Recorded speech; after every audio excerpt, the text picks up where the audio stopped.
Radio 2000 98.5 FM Community Program. सामाजिक हिंदी कार्यक्रम दर्पण आकाशवाणी 2098.5 FM।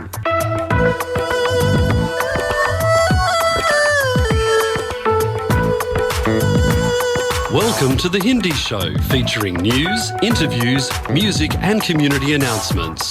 स्वागत है दर्पण हिंदी कार्यक्रम में। आप सुनेंगे समाचार, विचार, संगीत और सामाजिक सूचनाएं। Radio 2000 98.5 FM Multicultural Radio.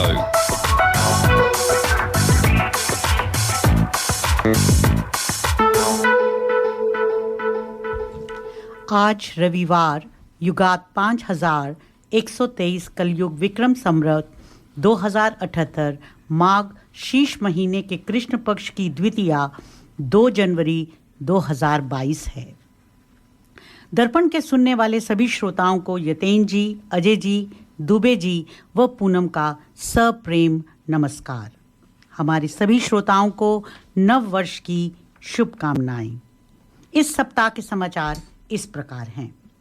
2021 के अंत तक आते वेरिएंट ओमिक्रॉन ने एक बार फिर सबको सकते में डाल दिया। तमाम देश की इंटरनेशनल फ्लाइट्स पर पाबंदियां लगने लगीं। भारत अब तक 23 राज्यों में ओमिक्रॉन के मामले पाए गए हैं। वित्तीय राजधानी मुंबई सबसे ज्यादा प्रभावित शहरों में से है। राजधानी दिल्ली दूसरे नंबर पर। मुंबई में जहां 15 जनवरी तक धारा 144 लागू कर दी है, वहीं दिल्ली में नाइट कर्फ्यू और मेट्रो बसेस में 50% यात्रा क्षमता कर दी गई है। WHO ने यह उम्मीद जाहिर की है कि संभवतः साल 2022 कोरोना के लक्षण दौर का अंत साबित होगा। 2020 और 21 2 साल कोरोना महामारी में आए और गुजर गए। इनके कारण भारत समेत दुनिया भर में जो तबाही मची है, उससे कई बदलाव आए हैं, हालात में भी और नज़रिए में भी। भारत जितनी जल्दी अपनी आबादी का टीकाकरण करता है, उतनी जल्दी ही अंतर्राष्ट्रीय यात्रा व्यापार के लिए तैयार होगा और आगे की आर्थिक और स्वास्थ्य चुनौतियों से निपटने के लिए बेहतर स्थिति में होगा। ये अंतर्राष्ट्रीय मंच पर अपना महत्व बनाए रखने के लिए और आर्थिक सुरक्षा के लिए अहम है। भारत के लिए एक बड़ी चुनौती चीन है। चीन ने जिस तरह कोरोना की उत्पत्ति कहां से शुरू हुई, इस पर असहयोग किया, इससे कई सवाल खड़े कर दिए हैं। कई देश उनके लिए अहम उत्पाद की खातिर चीन से अलग दूसरे देशों की तरफ रुख करना चाहते हैं। सप्लाई लाइन डाइवर्सिफिकेशन की तैयारी में जुट गए हैं। भारत में घुसपैठ के साल भर बाद भी तो बाहर नहीं निकला। ये भारत के लिए मुश्किल स्थिति है। क्या 2022 में ये संभव हो पाएगा?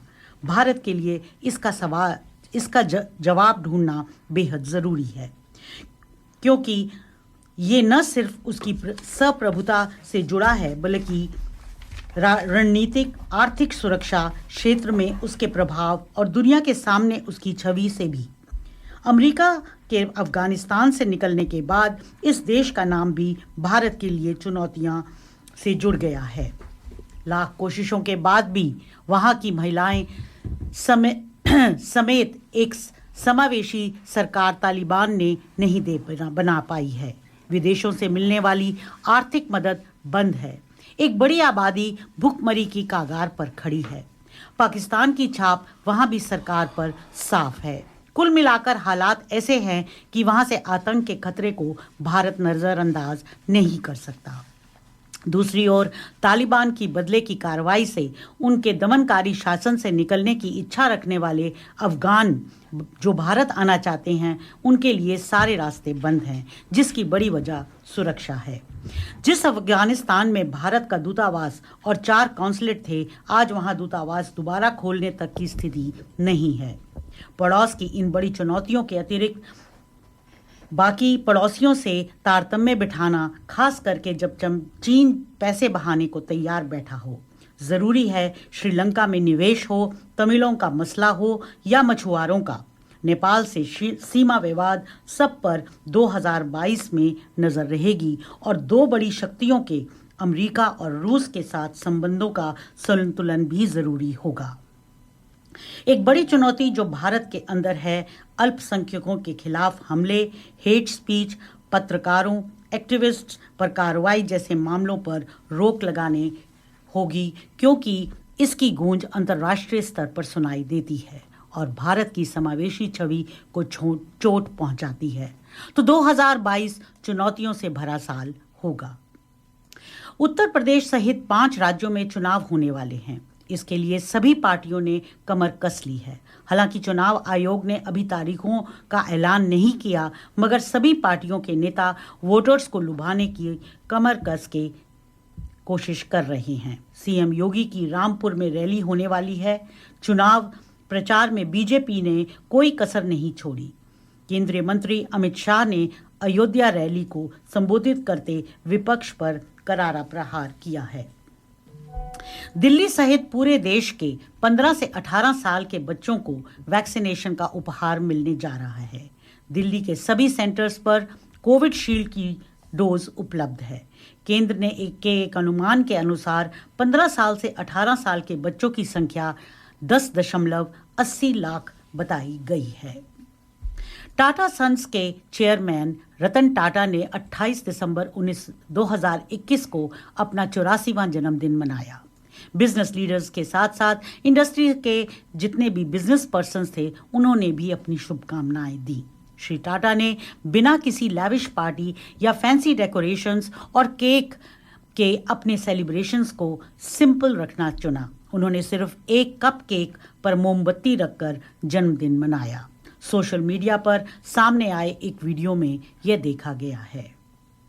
दिल्ली के कई बड़े अस्पतालों में गुरुवार 30 दिसंबर को रोगियों की देखभाल प्रभावित हुई, क्योंकि पिछले 2 सप्ताह से नीट पोजी काउंसलिंग में देरी का विरोध कर रहे रेजिडेंट डॉक्टर्स ने अपना प्रदर्शन और तेज कर दिया है। रेजिडेंट डॉक्टर्स ने अपने कुछ साथियों के खिलाफ दर्ज मुकदमों को वापस लेने की मांग भी की है। Federation of residents doctors association की अगुवाई में जारी प्रदर्शन के तहत कई resident doctors Lady Hardinge Medical College के परिसर में एकत्र हुए और नारेबाजी की। दिल्ली में येलो अलर्ट नहीं कर सकते प्रदर्शन दिल्ली पुलिस की विरोध कर रहे डॉक्टरों की अपील थी। जीएसटी विभाग ने कानपुर के इत्र कारोबारी पीयूष जैन के ठिकानों से बरामद अघोषित नकदी को कारोबार के रूप में देखे जाने संबंधी खबरों के विशुद्ध अटकल बताते हुए खारिज कर दिया। जैन के ठिकानों से तलाशी के दौरान 197.49 करोड़ की नकदी बरामद हुई है। 23 किलो सोना और अन्य कीमती आपत्तिजनक सामान बरामद किए गए हैं। मीडिया रिपोर्ट में यह कहा गया कि जीएसटी विभाग इसे जैन का कारोबार मानकर उसका 1/4 हिस्सा कर के रूप में चुकाने की मंजूरी देने का फैसला कर सकता है। चमोली जिले के जोशीमठ ब्लॉक के हेलांग उर्गम मुख्य मोटर मार्ग पर लगभग 50 मीटर हिस्सा गुरुवार शाम को अचानक टूट गया। बताया जा रहा है कि मार्ग खुलने में लगभग 2 हफ्ते लग जाएंगे। मार्ग के टूटने पर लगभग आधा दर्जन से अधिक गांवों का संपर्क मार्ग कट गया है, जिससे 200 से अधिक स्थानीय लोग व पर्यटक फंस गए हैं। ग्रामीणों के साथ साथ उर्गम घाटी के योग ध्यान बद्री मंदिर और पंच केदार में कल्पेश्वर मंदिर के दर्शनों के लिए पहुंचे श्रद्धालुओं के सामने खासी दिक्कतें आ रही हैं। हर साल कुछ ऐसे फैशन मोमेंट्स आते हैं जिनकी चर्चा दुनिया भर में होती है। साल 2021 में कोविड से जुड़ी पाबंदियां, सावधानी और धीरे धीरे पटरी पर लौटती जिंदगी के बीच जो आयोजन हुए, जिनके बारे में साल 2020 में कल्पना भी नहीं की जा सकती थी। कान फिल्म फेस्टिवल से लेकर मेट गाला, जिसके लिए सेलेब साल भर इंतजार करते हैं, वे करीब 1 साल से ज्यादा के गैप के बाद ऑर्गेनाइज हो पाए। सिनेमाघरों के खुलने के बाद मूवी प्रीमियर्स भी पुराने रंग में लौटते दिखे, जिनमें सितारों का दिलकश अंदाज देखते ही बना। इन इवेंट्स में शरीक होने वाले सैकड़ों लोगों के बीच कुछ ऐसे लोग रहे जो लाइमलाइट बटोरने से लेकर सुर्खियों में छाने में कामयाब रहे। इनमें कुछ दिग्गज नाम थे, जैसे कि Angelina Jolie, Jennifer Lawrence, pop singer Madonna की बेटी लॉर्ड्स लियोनी और social media influencer Deepa Bhullar Khosla, जो कान फेस्टिवल 2021 में अपने फैशन का जलवा बिखेरती नजर आईं। जिस चीज ने उन्हें सबसे ज्यादा चर्चा बटोरी वह थी इनकी एक तस्वीर, जिसमें पूरी तरह से तैयार होने के बाद वह अपनी बेटी के लिए ब्रेस्ट पंप का यूज करती दिखाई दी। इसे शेयर करते दीपा ने लिखा कि किसी भी माँ को इसके लिए जज नहीं किया जाना चाहिए कि वह अपने बच्चे को कैसे दूध पिलाती है। खेल समाचार। 30 दिसंबर को भारत ने इस साल एक और किला फतेह कर लिया। 2021 साल की शुरुआत में ऑस्ट्रेलिया में ब्रिस्बेन में गाबा जीता तो साल के आखिर में सेंचुरियन में भी पहली जीत दर्ज कर दी।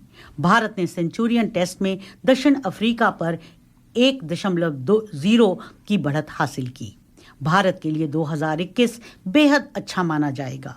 2021 में भारत ने 14 टेस्ट मैच खेले, 8 जीते, 3 में हारे और 3 ड्रॉ रहे। 2021 रोहित शर्मा और गेंदबाजी में रविचंद्रन अश्विन के नाम कहा जा सकता है। रोहित ने इंग्लैंड के कप्तान जो रूट के बाद सबसे ज्यादा रन बनाए। अश्विन ने 9 टेस्ट में 54 विकेट्स लिए और भारतीय टेस्ट कप्तान करियर में पहली बार लगातार 2 साल तक शतक नहीं बना पाए। क्रिकेटर वीरेंद्र सहवाग की बहन और पूर्व कांग्रेस पार्षद अंजू सहवाग आम आदमी पार्टी में शामिल हो गई है। 2012 से 17 तक दक्षिणी दिल्ली नगर निगम की कांग्रेस पार्षद अंजू ने कहा कि उन्हें केजरीवाल सरकार की नीतियां पसंद हैं और दिल्ली के लिए में हुए विकास कार्यों से वे बहुत प्रभावित हैं। फिल्म समाचार। अक्षय कुमार, सारा अली और धनुष की फिल्म अतरंगी रे डिज्नी प्लस हॉटस्टार पर रिलीज हुई। इस फिल्म को आनंद एल राय ने डायरेक्ट किया। इससे पहले उन्होंने शाहरुख खान की फिल्म जीरो डायरेक्ट की थी। सोशल मीडिया पर अतरंगी रे को लेकर पॉजिटिव रिव्यूज आ रहे हैं। दर्शकों को इस कॉन्सेप्ट इमोशनल व खूबसूरत लगा। AR रहमान के संगीत की भी सराहना हो रही है। यह एक लव स्टोरी है। रणवीर सिंह की फिल्म 83 में भी सिनेमाघरों में रिलीज हो गई। कबीर खान निर्देशित फिल्म 83 कपिल देव की बायोपिक है।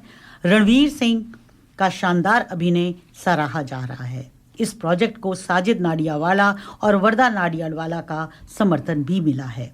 इस फिल्म में ताहिर राज भसीन, जीवा, साकिब सलीम, जतिन सारना, चिराग पटेल, दिनकर शर्मा और पंकज त्रिपाठी ने भी अभिनय के जौहर दिखाए हैं। दीपिका पादुकोण ने कपिल देव की पत्नी रोमी का किरदार बखूबी निभाया है। फिल्म हिंदी, तमिल, तेलुगु, कन्नड़ और मलयालम में 3D पर भी रिलीज हुई है। इस सप्ताह दिल्ली सराफा बाजार बंद होने तक स्टैंडर्ड सोने का भाव 48,080 रुपए प्रति 10 ग्राम रहा। डॉलर की विनिमय दरें इस प्रकार हैं: अमेरिकन डॉलर 74 रुपए 51 पैसे, ऑस्ट्रेलियन डॉलर 54 रुपए 13 पैसे। इसी के साथ इस सप्ताह के समाचार समाप्त हुए।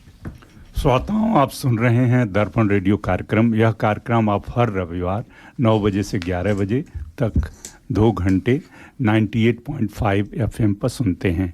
श्रोताओं, नया साल शुरू हो गया है 2022 के लिए आप सभी को बधाइयाँ। और अवश्य ही आप लोग इसके लिए काफ़ी इंतज़ार कर रहे होंगे, क्योंकि 2021 तो काफ़ी चैलेंजिंग था और वैक्सीनेशन वगैरह के नाते पूरी दुनिया में काफ़ी आशा के साथ 2022 पदार्पण किया है। तो हम लोगों की तरफ से आप सभी लोगों को 2022 की शुभकामनाएं। और अब सुनते हैं आज का विचार।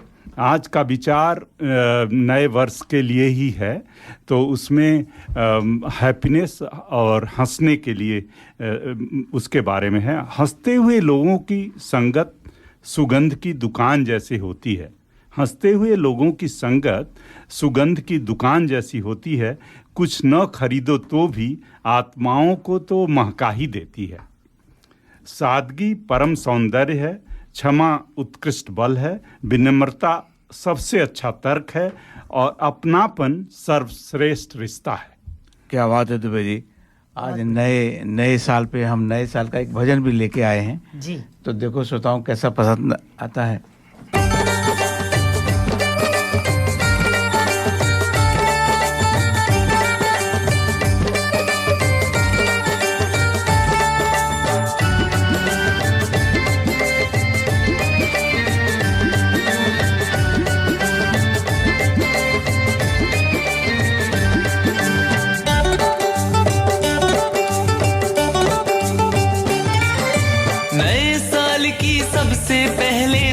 बधाई डियर, नए साल की सबसे पहले तुम्हें बधाई डियर। मैया हैप्पी न्यू ईयर, मैया हैप्पी न्यू ईयर, मैया हैप्पी न्यू ईयर, मैया हैप्पी न्यू ईयर। नए साल की सबसे पहले तुम्हें बधाई डियर, नए साल की सबसे पहले तुम्हें बधाई डियर।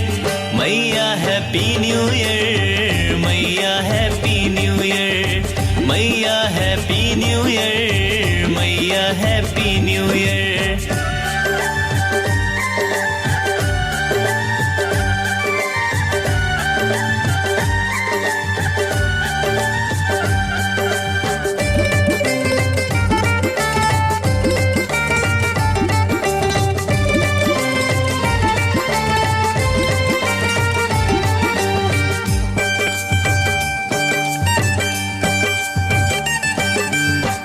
साल जब आए मैया है दस्तूर हमारा, सबसे पहले देते बधाई जो हो सबसे प्यारा।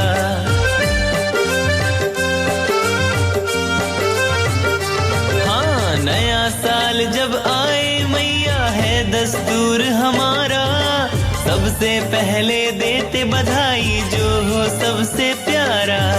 इस दुनिया में तुमसे ज्यादा कौन हमारे नियर, इस दुनिया में तुमसे ज्यादा कौन हमारे नियर। मैया हैप्पी न्यू ईयर, मैया हैप्पी न्यू ईयर, मैया हैप्पी न्यू ईयर, मैया हैप्पी न्यू ईयर।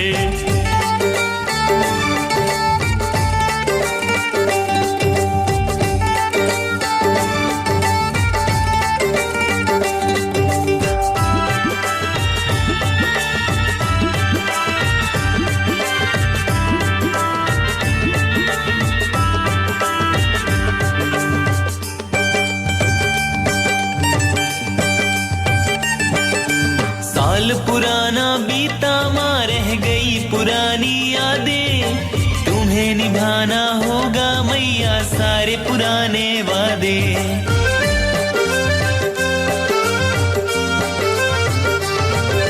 साल पुराना बीता मां रह गई पुरानी यादें, तुम्हें निभाना होगा मैया सारे पुराने वादे।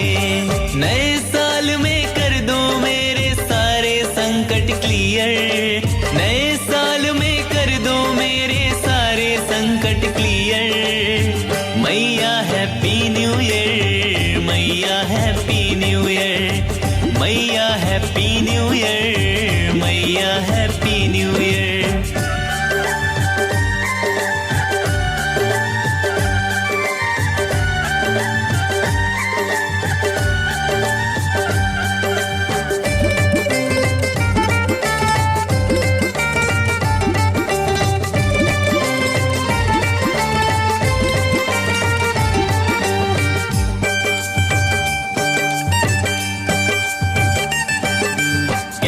सोनू देखा है हर बार ही साल बदलते, मगर कभी ना देखा मैया तेरा प्यार बदलते।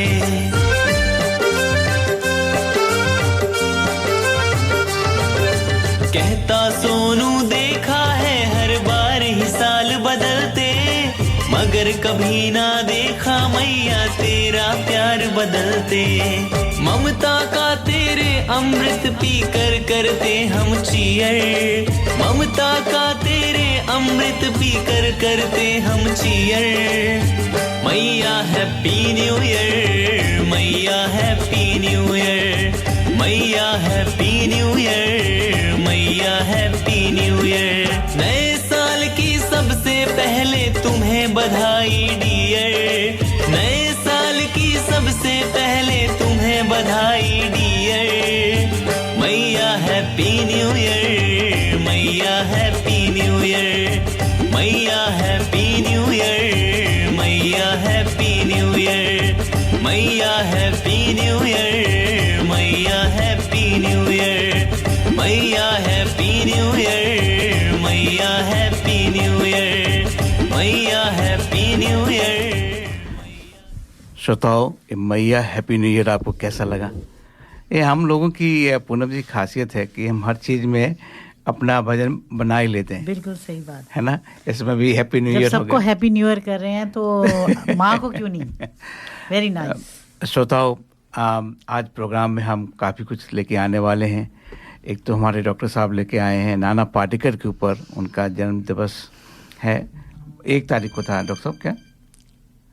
और दूसरा है कि हम आज जो गाने लेके आए हैं वो राजेश खन्ना के ऊपर लेके आए हैं। वो गाने ऐसे हैं श्रोताओं जिसमें राजेश खन्ना की आवाज़ भी है। 10 बजे के आसपास हमारे साथ में हमारे मेहमान होंगे डॉक्टर सुभाष वर्मा जी। वो ओमिक्रॉन के बारे में हमें ये जानकारी देंगे कि जब अगर किसी को हो जाए, जिस तरीके से हो रहा है, डॉक्टर साहब कहते हैं, आज मैं अभी सवेरे पेपर पढ़ रहा था कि 1 लाख पर डे होने वाले हैं केसेस न्यू साउथ वेल्स में। तो अब इससे कौन बचेंगे कौन नहीं बचेंगे वो देखने की बात है। तो हमने सोचा है श्रोताओं कि आपको प्रैक्टिकल एक गाइडेंस मिले कि कैसे अगर किसी को हो जाता है आस पड़ोस में तो कैसे उसको फेस करा जाए। आप अवॉइड तो नहीं कर सकते हो, लेकिन कैसे उसको फेस करा जाए। तो डॉक्टर वर्मा इसके ऊपर बात करेंगे, हमें सलाह देंगे। साथ साथ में पूनम जी भी कुछ लेके आई हैं, वो हम 10 बजे के बाद में बात करेंगे। तो श्रोताओं, क्यों ना हम शुरुआत करते हैं नाना पाटेकर जी से। डॉक्टर साहब, आप क्या लेके आए हैं हमारे श्रोताओं के लिए? मैं कुछ फिल्मों के नाम ले रहा हूँ श्रोताओं। ये फिल्में हैं, आप इसको इनका मुख्य कलाकार आपको बताना है कौन है। यह है परिंदा, अंगार, क्रांतिवीर, यशवंत, वजूद, अपहरण, राजनीति, खामोशी, अग्निसाक्षी। कुछ याद आया पूनम जी? एक और फिल्म वेलकम, प्रहार, अब तक 56, 26/11। जी, अगर आपने गैस किया ये नाना पाटेकर का, आपका सही कहते हैं 100%। तो ये नाना पाटेकर का असली नाम है विश्वनाथ पाटेकर। शायद आपको पता नहीं होगा, हम नाना पाटेकर के नाम से जानते हैं इनको। और इनका जन्मदिन था 1 जनवरी को। क्या बात। तो इनका नाम नाना कैसे पड़ा, मैंने बहुत ढूंढा, कहीं मिल नहीं पाया। अगर श्रोताओं, अगर आपको कहीं पता हो कि इनका नाम विश्वनाथ से नाना कैसे पड़ा तो हमें आप बताइएगा। हो सकता है पेट नेम हो। तो इनके बारे में मैं कुछ तथ्य दे रहा हूँ आपको। इनका जन्मदिन है 1 जनवरी, तो आयु है 71 वर्ष 1 दिन आज। बिल्कुल। और पिता का नाम गजानंद पाटेकर, माँ का नाम संजना बाई पाटेकर। उनकी लंबाई है 5 फुट 7 इंच और वजन है 70 किलो। और इनके 2 भाई हैं, अशोक और दिलीप पाटेकर। और उनकी धर्मपत्नी है नीलकंठी जी, पर अभी थोड़ा सा धुंधलापन है कि ये उनके साथ में है या नहीं है। इनके जैसे साथ रहने वाले के लिए बड़ी हिम्मत चाहिए। तो क्योंकि कुछ बात होती है कि इनके अफेयर वगैरह भी हुए थे। साथ में शायद माधुरी दीक्षित के ये बड़े साइलेंट लवर थे। इन्होंने कहा भी है कि 1 साइडेड लव था मेरा। और तो वैसे भी जिस तरह के ये रोल करते हैं, सिवाय एक नहीं, उसमें इवन इन वेलकम जो पिक्चर आई थी तो थोड़ा सर फिरा ही दिखाते हैं इन्हें हमेशा। नहीं, पर एक इनकी खूबी है, जैसे एंग्री यंग मैन का जो खिताब है अमिताभ को दिया जाता है, पर ये है एंग्री यंग मैन, ये भी असली एंग्री यंग मैन ये भी जो है। समाज से बड़े गुस्सा रहते हैं। अच्छा, और आजकल के जो कलाकार हैं उनमें से कुछ ही कलाकार ऐसे हैं जो सीरियस रोल, कॉमेडी, विलेन के रोल सभी कुछ कर पाए उन्होंने। हाँ, इतनी वेरिएशन के साथ उन्होंने जो है बहुत ही बखूबी निभाया उन्होंने फिल्मों को। जी। तो इनकी शुरुआत ऐसे हुई कि इनकी जो पिताजी थे गजानन पाटेकर, वो मराठी रंगमंच में रुचि रखते थे, तो कई सारे प्ले देखने के लिए जाया करते थे, तो नाना को भी लेकर जाते थे वो, विश्वनाथ को समझ लीजिए। तो वहाँ से उनकी अभिनय में रुचि हुई जी। तो इन्होंने मराठी रंगमंच में काम करना शुरू किया और फिर धीरे धीरे उन्होंने कोशिश की कि जो है फिल्मों में एंट्री मिले उनको। और फिल्मों में एंट्री से पहले ये फिल्म के पोस्टर पेंट किया करते थे, कलाकार हैं ये। अच्छा। हाँ, तो ये इनकी एक कला है। कहाँ से शुरू किया मतलब इन्होंने सही हाँ। में? तो फिर इनकी डेब्यू फिल्म थी गमन, जो मुजफ्फर अली ने बनवाई थी। जी जी, याद है मुझे। तो ये है 1978 की बात। और फिर उसके बाद में ये जो है मराठी फिल्मों में ना अभिनय करने के लिए चले गए, कई सारी फिल्में करी इन्होंने।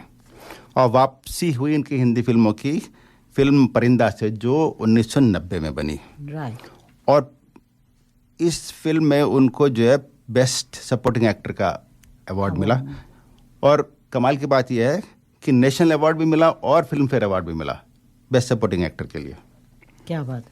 तो वापस 1992 में इनकी फिल्म आई अंगार, और जिसमें उनको मिला अवार्ड बेस्ट विलन का, फिल्म फेयर अवार्ड मिला था। और फिर 95 में आई क्रांतिवीर, जो कि बड़ी मतलब दमदार फिल्म थी जी। और इसमें उनको बेस्ट एक्टर का अवार्ड मिला है, नेशनल अवार्ड। और 97 में आई अग्निसाक्षी, जिसमें उन्हें नेशनल अवार्ड मिला बेस्ट सपोर्टिंग एक्टर का। और ये एक ही ऐसे एक्टर हैं जिन्हें 3 फिल्म फेयर अवार्ड मिले हैं। अच्छा। 3 कैटेगरी में। अच्छा। नहीं सॉरी, मैं गलत बोल रहा हूँ, इरफान को भी मिला है। ओके। हाँ, best villain, best supporting actor और बेस्ट एक्टर, तीनों कैटेगरी में फिल्म फेयर अवार्ड। और 2006 में आई इनकी फिल्म अपहरण, तो उसमें भी इन्हें विलेन का अवार्ड मिला था, बेस्ट विलेन का। जी। और आइसिंग ऑन द केक जिसे कहते हैं, तो 2013 में इनको पद्मश्री से नवाजा गया था। अच्छा, पद्मश्री भी है। हाँ, तो इनकी द रियल लाइफ में ही done lots of good work, charity work. तो ये फिर ये डायरेक्टर भी बन गए। तो इन्होंने एक फिल्म डायरेक्ट करी थी प्रहार, जिसमें माधुरी दीक्षित हीरोइन थी। और इस फिल्म के लिए उन्होंने 3 महीने की आर्मी जाकर के ट्रेनिंग ली।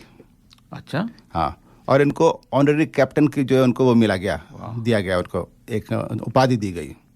और आगे चलकर आपको आश्चर्य होगा कि इन्होंने कारगिल वॉर में भी इन्होंने मराठा लाइट इन्फेंट्री में इन्होंने जाकर के अपना पार्टिसिपेट किया। क्या हुआ? रियल आर्मी में जाकर? हाँ, रियल आर्मी में जाकर के, और उनको ऑनररी मेजर की उपाधि दी गई है। तो कितने मल्टी टैलेंटेड हैं ये। बट वो राष्ट्र, वो नेशनलिस्ट किस्म का जो कैरेक्टर होता है, मतलब वो तो हर कैरेक्टर, जो भी कैरेक्टर दो उसमें घुस जाते हैं। बिल्कुल ढल जाते हैं। बिल्कुल घुस जाते हैं। तो और इन्होंने, आपको पता होगा, प्लेबैक सिंगिंग भी करी है, पार्ट्स को किया है। जी जी जी। फिल्म यशवंत में और वजूद में। तो उनके कुछ कैरेक्टर्स हैं जो उन्होंने निभाए, बहुत फेमस कैरेक्टर्स हैं। परिंदा है, उसमें उन्होंने क्राइम लॉर्ड का एक भूमिका निभाई थी। तो क्रांतिवीर जो बड़ी अच्छी फिल्म थी, उसके अंदर एक जुआरी बने थे ये। और वेलकम में, जैसा आपने कहा पूनम जी, आपको याद है फिल्म, एक फिल्मी डॉन है जो उनका एक बड़ा कॉमिक रोल है। और आपको गुस्सा नहीं आता उस पे? हाँ, बल्कि सच में वो रोल उन्होंने बड़ा ही अच्छे से निभाया। I like that particular role. और राजनीति फिल्म आई थी, उसके अंदर ये पॉलिटिकल मैनिपुलेटर बने थे। और एक बड़ी सुंदर फिल्म थी खामोशी, जिसके अंदर ये बने थे गूंगे पिता, और उनकी बेटी थी मनीषा कोइराला, जो बहरी होती है जी। तो बड़ा अच्छा मतलब इक्वेशन था वो उसके साथ। मतलब ये बड़ा डिफिकल्ट रोल रहा होगा कि एक बोल नहीं सकता और एक सुन नहीं सकता, तो फिर भी उनमें जिसे कहते हैं बातचीत होती है, कम्युनिकेशन। बहुत बढ़िया। और एक पिक्चर आई थी यशवंत, जिसमें ये ईमानदार पुलिस ऑफिसर बने थे। जी जी जी। और वजूद पिक्चर में ये इन्होंने रोल किया था स्किज़ोफ्रेनिक का। वो तो ये है, मुझे लगता है। तो और एक अमिताभ बच्चन के साथ में इनकी पिक्चर आई थी, जो थी कोहराम। उसमें ये एक अंडरकवर इंटेलिजेंस ऑफिसर बने थे। और एक और उनकी बहुत सशक्त फिल्म थी अब तक 56, जिसमें ये बने थे एनकाउंटर स्पेशलिस्ट। अच्छा। तो आपने अच्छी खासी इन पे रिसर्च कर डाली। कुछ इनके बड़े फेमस डायलॉग हैं जी, वो मजेदार बात सुनाइए। ये डायलॉग है फिल्म यशवंत का। एक मच्छर साला आदमी को हिजड़ा बना देता है, साला एक मच्छर आदमी को हिजड़ा बना देता है। एक क्रांतिवीर फिल्म का गाना। श्रोताओं है, ये हमारे डॉक्टर साहब भी टैलेंटेड हैं, आपने देख लिया होगा। खाली नाना पाटेकर ही टैलेंटेड नहीं है, हमारे पास भी वर्चुअल नाना पाटेकर बैठे हैं। एक क्रांतिवीर फिल्म का डायलॉग है जी। ये ले, ये हिंदू का खून है, ये मुसलमान का खून, बता मुसलमान का कौन सा है, हिंदू का कौन सा है, साले बनाने वाले ने फर्क नहीं किया, तू कौन होता है फर्क करने वाला है। बहुत बढ़िया, बहुत बढ़िया। एक वजूद फिल्म का डायलॉग है, हर कोई डिग्री डिप्लोमा ले ये जरूरी नहीं है, गावस्कर तेंदुलकर जाकिर हुसैन से कौन पूछता है कि तुम्हारी कौन सी डिग्री है। बहुत बढ़िया। एक है तिरंगा पिक्चर का डायलॉग, वो भी बड़ा फेमस डायलॉग है उसका, मेरा तो विश्वास उठ गया इस कानून से, कौन सा कानून, कैसा कानून, ये कानून चंद मुजरिमों की रखेल बनकर रह गया है, इसलिए लोग अदालत का दरवाजा खटखटाने के बजाय गुंडों की चौखट चूमते हैं। बहुत क्या बात है डॉक्टर साहब, बहुत आपने बहुत अच्छी तैयारी करी है। अच्छा, एक बात और है कि ये अपनी निजी जिंदगी में बाबा अंबेडकर को अपना प्रेरणा स्रोत मानते हैं, तो इन्होंने काफ़ी सामाजिक कार्य किए गए हैं और इनकी दो संस्थाएं हैं, एक है अनुभूति और एक है नाम। तो इन्होंने महाराष्ट्र में जितने भी ये सूखा पीड़ित किसान थे उनके लोन माफ़ करने के लिए काफ़ी इन्होंने जो है पैसा, अपने व्यक्तिगत पैसा दिया है, उन्होंने जमा भी किया था उसका। तो एक और थोड़ा सा नेगेटिव पार्ट है कि इनका मी टू मूवमेंट में नाम आया था। अच्छा। हाँ, तो एक उपाध्याय जी ने लिखा है जी हाँ कि तनुश्री दत्ता, हाँ तनुश्री दत्ता थी, तो ये एक फिल्म बन रही थी हॉर्न ओके प्लीज, तो उसके दौरान तनुश्री जी का कहना है कि इन्होंने कुछ डायरेक्टर को बोल करके कुछ सीन ऐसे लगवाए कि जो इंटीमेट सीन थे जो कि स्क्रिप्ट में नहीं थे, तो और वो बार बार उन्होंने एक्यूज़ किया तनुश्री दत्ता को, पीछा छोड़ नहीं रही उसका। तो बात खैर ज़्यादा आगे बढ़ी नहीं है, पर कहते हैं कि मी टू मूवमेंट की शुरुआत वहाँ से हुई थी। अच्छा। हाँ, तो ये एक हल्का सा थोड़ा सा लागा चुनरी में दाग वाली बात है।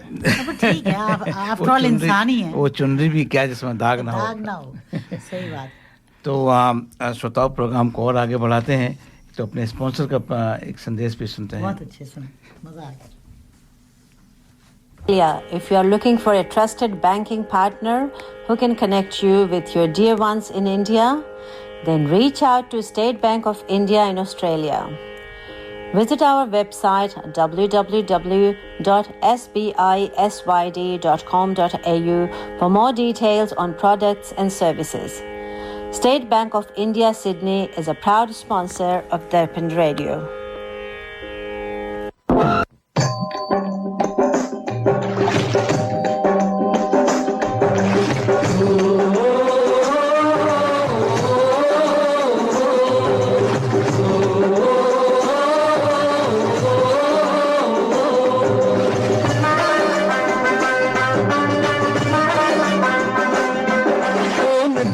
चले चले रे भाड़ा,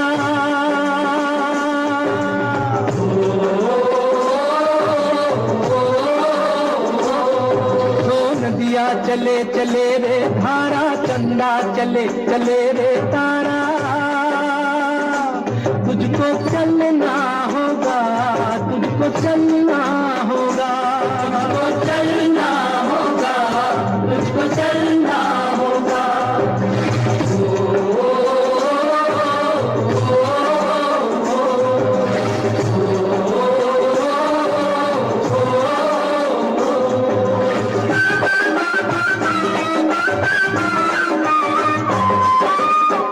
जीवन कहीं भी ठहरता नहीं है, जीवन कहीं भी ठहरता नहीं है, आँधी से तूफान से डरता नहीं है, तू न चलेगा तो चलने की राह है,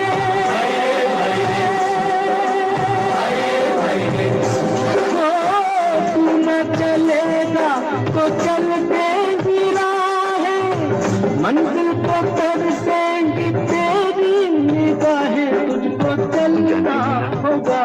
मैं जब यहाँ आता हूँ आकर घंटों बैठ और देखता रहता इस नदी के बहते हुए पानी को, ये चौड़ा पहाड़ और दो किनारे जो हमेशा एक दूसरे से उतने ही दूर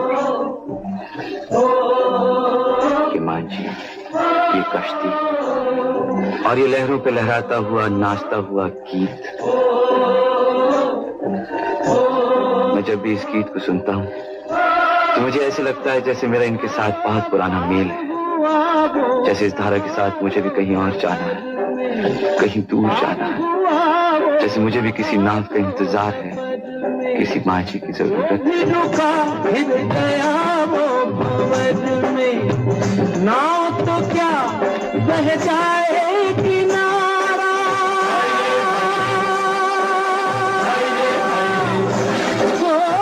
नाव तो क्या बह जाए किनारा, बड़ी ही तेज समय की है धारा। तुझको चलना होगा, तुझको चलना होगा, तुझको चलना होगा, तुझको चलना होगा। नदिया चले चले रे धारा, चंदा चले चले रे तारा। तुझको चलना होगा, तुझको चलना होगा, तुझको चलना होगा, तुझको चलना होगा।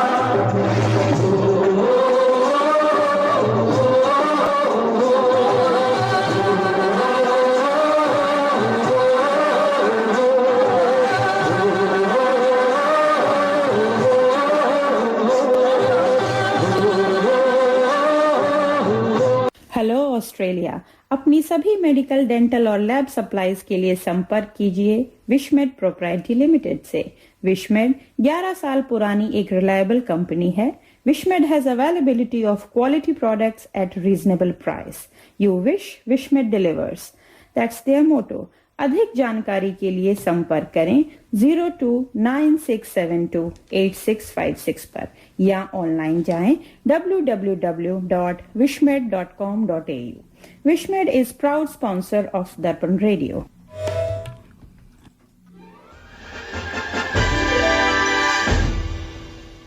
महाशून्य के महान विस्तार में है एक सुनहरा संसार।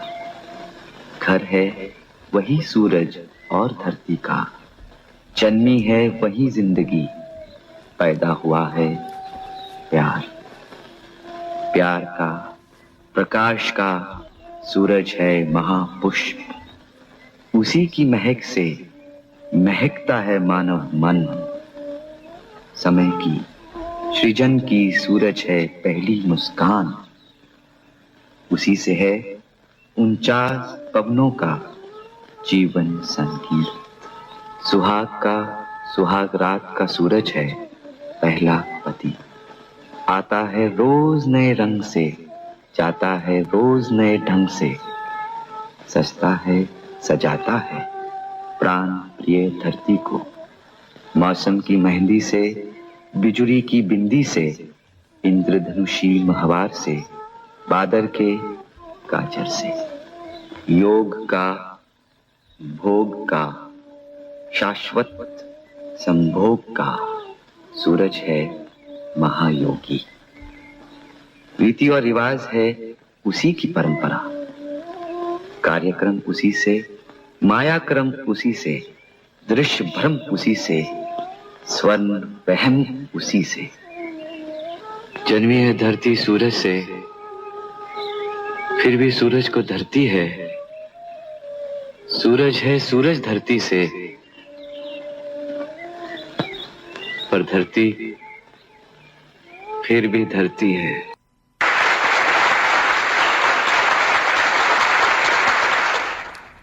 श्रोताओ, ये राजेश खन्ना जी की ही आवाज़ थी। ये कैसा लगा आपको? राजेश खन्ना जी का जन्म 29 दिसंबर 1942 को हुआ था अमृतसर में। उनका नाम जतिन खन्ना था पूनम जी, और लेकिन बाद में जब वो फिल्म में आए तो उनके चाचा ने उनका नाम राजेश खन्ना कर दिया। पहले सबको ही मालूम है, पहले सुपरस्टार बने, पद्म विभूषण से सम्मानित हैं। लेकिन कुछ चीज़ें ऐसी थी जो मुझे भी पहली बार मिले, जिनका मैं समझता था कि वो एक जैसे सुपरस्टार होता है उस तरीके के थे, लेकिन बड़े संवेदनशील थे। और जो सुपर स्टारडम इन्हें मिला शायद आज तक बॉलीवुड हिस्ट्री में किसी को भी नहीं। एक्चुअली आपने बड़ी अच्छी बात कही है। एक सलमान खान ने एक बार बोला है, एक्चुअली कई बार बोला है कि ये सारे तीनों खान को मिला लो, उनकी सबकी पॉपुलैरिटी को मिला लो, और राजेश खन्ना जी की जो पॉपुलैरिटी है उसके 10% के बराबर भी नहीं। क्या बात, सही बात है। उस जमाने में Rajesh Khanna style, hair style, उनका कुर्ता हाथी मेरे साथी में, और सुनने में आया था कि लड़कियों ने खून से चिट्ठियां लिखी थी उन्हें। जी जी। और जब उनकी शादी हुई तो कई लड़कियों ने एक्चुअली आत्महत्याएं की। अच्छा, ये तो नहीं मिला इसमें मेरी रिसर्च में, लेकिन ये कहते हैं कि जब वो कर्नाटक में एक बार गए थे स्टेडियम में, उनको एक लॉटरी का वो रैफल वगैरह कुछ करना था, तो जो जैसे ये घुसे हैं उसमें 50,000 की कैपेसिटी थी स्टेडियम की, कहते हैं कि पूरा, मैं उसको बयान भी नहीं कर सकता हूँ कैसे लोग मुग्ध हो गए, उमड़ पड़े थे। तो ये उनका स्टार्टअप था। तो जब मैं रिसर्च कर रहा था तो लगा कि ये तो सब ठीक है, ये तो लोग करते हैं, लेकिन वो बड़े संवेदनशील थे, अपने फिल्म में जान लगा देते थे किसी भी रोल को करने के लिए। ऐसा नहीं था कि उस समय का जितना भी डांस होता था आज के समय का कंपेयर नहीं कर सकते। आपकी आत्महत्या की जो आपने टिप्पणी दी तो याद आया कि उन लड़कियों ने सोचा ये जन्म तो बेकार हो गया, सही बात है ना, अगले जन्म में फिर ट्राई करेंगे। और क्योंकि इनका और डिम्पल का उम्र में काफी बहुत डिफरेंस था। हाँ, बहुत फर्क था। बॉबी फिल्म आने के 8 महीने पहले शादी कर ली थी। वो तो अभी मेरे ख्याल 16-17 साल की थी और ये 31 साल की थी जी जी। तब तो शायद यही वजह रही होगी कि तारतम्य बैठ नहीं पाया पूरी तरह। हाँ, उम्र का तो खैर कहते हैं कि लड़कियों की उम्र, मानसिक उम्र वैसे ज्यादा होती है, लेकिन वजह ये थी कि वो फिल्म में काम करना चाहती थी डिम्पल कपाड़िया, जिसकी वजह से, और ये चाहते थे कि वो फिल्म में काम ना करें। जैसे तो कैसे मेल डोमिनेटेड, मतलब यहाँ पर ये आदमी को अपनी सही बात है, आपने बिल्कुल सही बात की, लेकिन शायद उन्होंने आपस में पहले बात करी होगी, भाई हम ये चाहते हैं। पहले वो इतनी बड़ी हीरोइन नहीं थी, और मेरे ख्याल से क्योंकि उनका स्टारडम इतना बड़ा था तो वो शायद इस भुलावे में कि मैं एक बहुत बड़े स्टार से शादी कर रही हूँ, तो उन्होंने ये स्टेप ले लिया।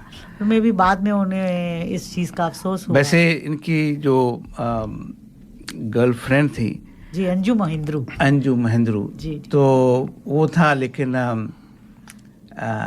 पर उसने आखिर तक उनका साथ निभाया। हाँ, वो 17 साल तक, फिर जब शादी होगी तो फिर करीब वो फिर 17 साल तक बात भी नहीं करी थी। सही है। नहीं, जब आखिर में बीमार हुए थे तो वो भी तो वहीं आई थी इनकी सेवा करने के लिए। वो आई थी, पर उस टाइम पे इवन डिम्पल ने और सारे परिवार ने मिलके, पर वो आखिरी टाइम पे बहुत अकेले थे। एक शायद किसी अवार्ड फंक्शन में गए थे, तो यू कुड सी कि उनके चेहरे पर काफी, जिसे कहते हैं ना, दुख था। ये बहुत एक, मैं समझता हूँ बड़ी विचित्र बात है कि लोग कहते हैं कि जिंदा कितने ज़्यादा साल तक रहें, लेकिन वो जीवन क्या जहाँ पे आपकी स्वयं की जो पहचान है, सही है, जो स्वयं का जो, आप उसको भी गुरूर कह सकते हो। तो फिर आखिर में शायद इनको अल्कोहल वगैरह का भी काफी सहारा लेना पड़ा था। वही है ना, कैसे अपने आप को बनाना। अकेलापन इतना ज्यादा हो गया था। फिर इस टाइम पे आप देखिए कि फिर वो पैसा किस काम का। जी। एक गाना सुनाएं आपको? जरूर। न जाने क्या बात है उनमें, वो जब भी मेरी तरफ देखती है मुझे कुछ हो जाता है। और जब मैं देखती हूँ? अरे जब तुम देखती हो तो गजब हो जाता, होश उड़ जाते हैं, दिल पे काबू नहीं रहता, छुट्टी हो जाती, छुट्टी। अच्छा, सिर्फ देखने में इतना असर? अरे सिर्फ देखने से नहीं, प्यार से देखने से। और फिर प्यार चीज ही ऐसी है, अरे लोग तो पागल हो जाते हैं, पागल। आप भी होने वाले हैं शायद। हाँ, हो जाता अगर तुम मुझसे प्यार न करती। ये किसने कहा कि मैं तुमसे प्यार करती हूँ? What? अभी तक नहीं कहा? जी नहीं। तो फिर फौरन इसी वक्त एडवांस कहो। नहीं। मैं भी कहलवा के छोड़ूंगा। कभी नहीं। अच्छा, ये बात है, तो तुम भी सुन लो, तैयार हो जाओ। जो जो सवाल मैं तुमसे करूंगा उसका जवाब सच सच देना। डन? डन। डन। अच्छा तो ये बताओ, बागों में बाहर है? क्या? मैंने पूछा बागों में बाहर है? है। कलियों पे निखार है? हाँ है। तो तुमको मुझसे प्यार है। ना ना ना ना ना ना ना ना ना ना ना। ओ बागों में बहार है, कलियों पे निखार है। ओ तुमको मुझसे प्यार है। ना ना ना ना ना ना ना ना ना ना। बागों में बहार है।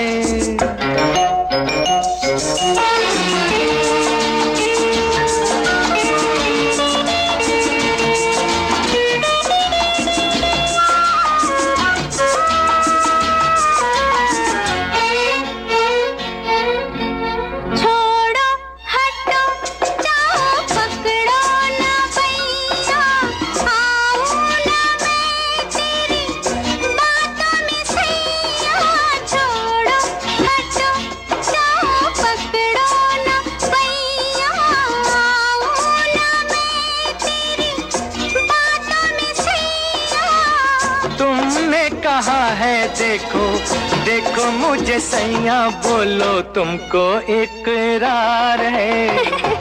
हाँ है। फिर भी इनकार है। हाँ है। ओ तुमको मुझसे प्यार है। ना ना ना ना ना ना ना ना ना ना। बागों में बहार है।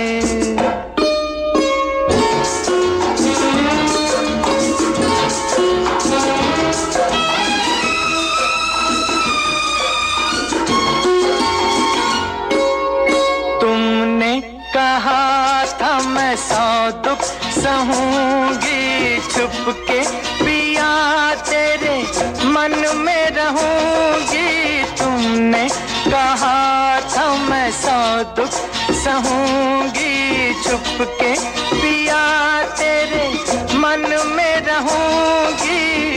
मैं सब कहूंगी लेकिन वो ना कहूंगी तुमको जिसका इंतजार है।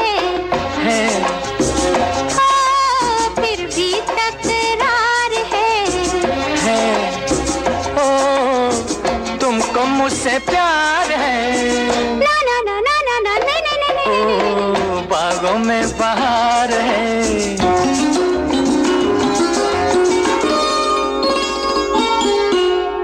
अच्छा चलो छेड़ो आगे कहानी, होती है क्या बोलो प्यार की निशानी।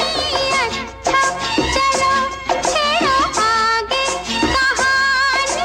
होती है क्या बोलो प्यार की निशानी।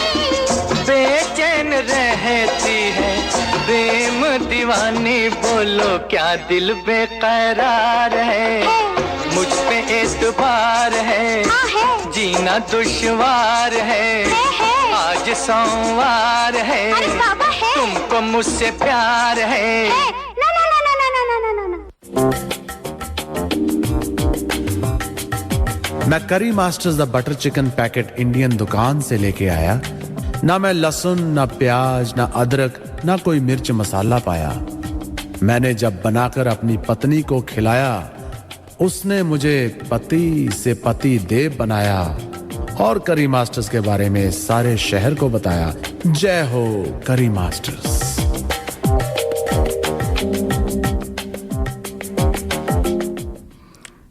डॉक्टर साहब, आपके तो काफी फैन हो गए लगता है। अब तो जो है ना, आपको लोग सलाह दे रहे हैं कि भाई प्रोफेशन के ऊपर ध्यान दीजिए अपना। ये जिस प्रोफेशन में आप हैं, लगता है कि वो गलत है। यतीन जी, मैं हेलमेट पहन के बैठा था। मैं कह कि लोग जो है अंडे ना फेंके, लेकिन अब आपको देखो, अब ऑडियंस सराहना मिल रही है। एक छोटा सा अटेम्प्ट था, अच्छा है, धन्यवाद। लोगों ने उसको थोड़ा सराहा जी। कई लोगों ने लिखा है कि जो हमारे राजेश खन्ना जी हैं कि वो दत्तक पुत्र थे। हाँ, वो सही बात है, लेकिन वो क्लोज रिलेटिव थे। हाँ, जिन्होंने उन्हें अडॉप्ट कर चाचा नहीं अडॉप्ट कर। और अनूप गुप्ता जी लिखते हैं कि he had lonely and he was living in a 6-bedroom house full of awards. He ended up living in 2 bed. The rest of rooms were locked. Pradeep Upadhyay ji कहते हैं कि beautiful song, Farida Jalal looks so innocent and attractive in this all time hit. हमारे प्रदीप जी कहते हैं पुरानी यादें ताज़ा कर दी हैं तिंदर जी। एक और जो राजेश खन्ना जी के बाद में कि उनको जो पॉलिटिक्स में भी वो आए थे जी और लाल कृष्ण आडवाणी के अगेंस्ट में लड़े थे दिल्ली से, तो काफ़ी सितारों को ये पॉलिटिक्स में हर जगह उन्होंने अपना नेता और अभिनेता सिक्का आजमाया। कांग्रेस से लड़े थे ये 5 साल लोकसभा में। हाँ जी, और काफी मतलब रियल फाइट की तरीके से मेरे ख्याल इंडिया की परंपरा भी रही है। साउथ में तो ऐसा बहुत है कि जितने भी पहले एक्टर्स हैं वो बाद में राजनीति में आ जाते हैं। तो ये तो हिंदी फिल्म में है, विनोद खन्ना को ले लीजिए, अमिताभ बच्चन, उनको सब लोग काका कहते थे। काका कहते थे, उनकी वाइफ भी उनको काका कहती थी। लेकिन इसका एक्चुअली मतलब मुझे ये लगता था कि अगर वाइफ काका कहती तो जनरली जो चाचा को काका कहते हैं, समाव ऐसे कुछ रहता है। पंजाबी में काका बच्चे को कहा जाता है। हाँ एग्जैक्टली, तो यही है कि ये तो उनका जो शायद उनका चेहरा ऐसा होगा जिसे काका कहते थे। और वैसे भी कहते हैं कि जो पति होता है वो तो बच्चा होता ही है। सही बात है, औरत में माँ का रूप तो है ही है, बिल्कुल। तो वो काका ही थे सबके। जैसे वो उसको क्या नाम है, सुनील दत्त के बेटे को भी तो सारे बोलते हैं ना, संजय बाबा कहते हैं ना, संजय दत्त को बाबा कहते हैं। तो वो संजू बाबा ही है। सिमिलरली ये सबके लिए काका थे। श्रोताओ, हमने नाना का जिक्र तो किया था अभी जी। श्रोताओ, आपको राजेश खन्ना जी की एक और प्रस्तुति सुनाते हैं।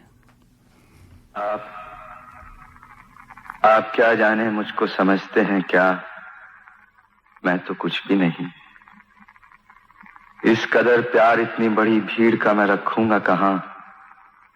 इस कदर प्यार रखने के काबिल नहीं मेरा दिल मेरी जान। मुझको इतनी मोहब्बत न दो दोस्तों, मुझको इतनी मोहब्बत न दो दोस्तों, सोच लो दोस्तों। इस कदर प्यार कैसे संभालूंगा मैं तो कुछ भी नहीं।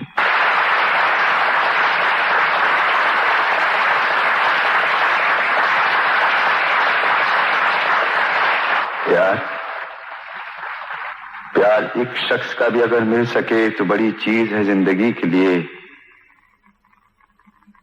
आदमी को मगर ये भी मिलता नहीं, ये भी मिलता नहीं।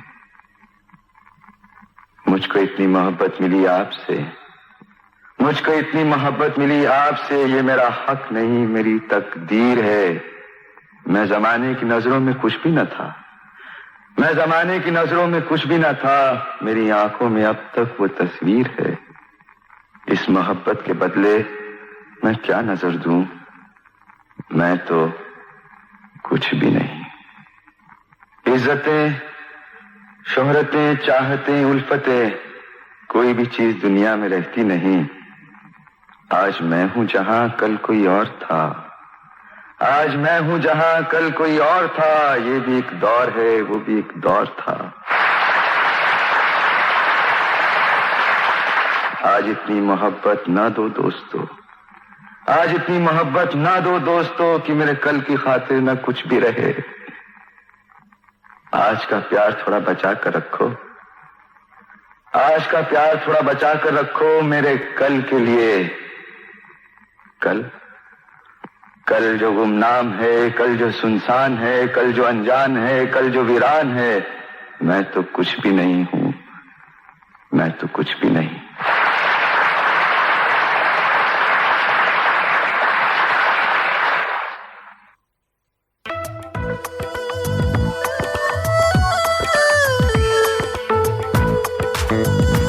Radio 2000 98.5 FM and The Hindi Show. आप सुन रहे हैं दर्पण हिंदी कार्यक्रम 98.5 FM पर।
अरे आनंद बाबू, आइए आइए आनंद बाबू, आप और इस मंदिर में मुझे पहचाना नहीं?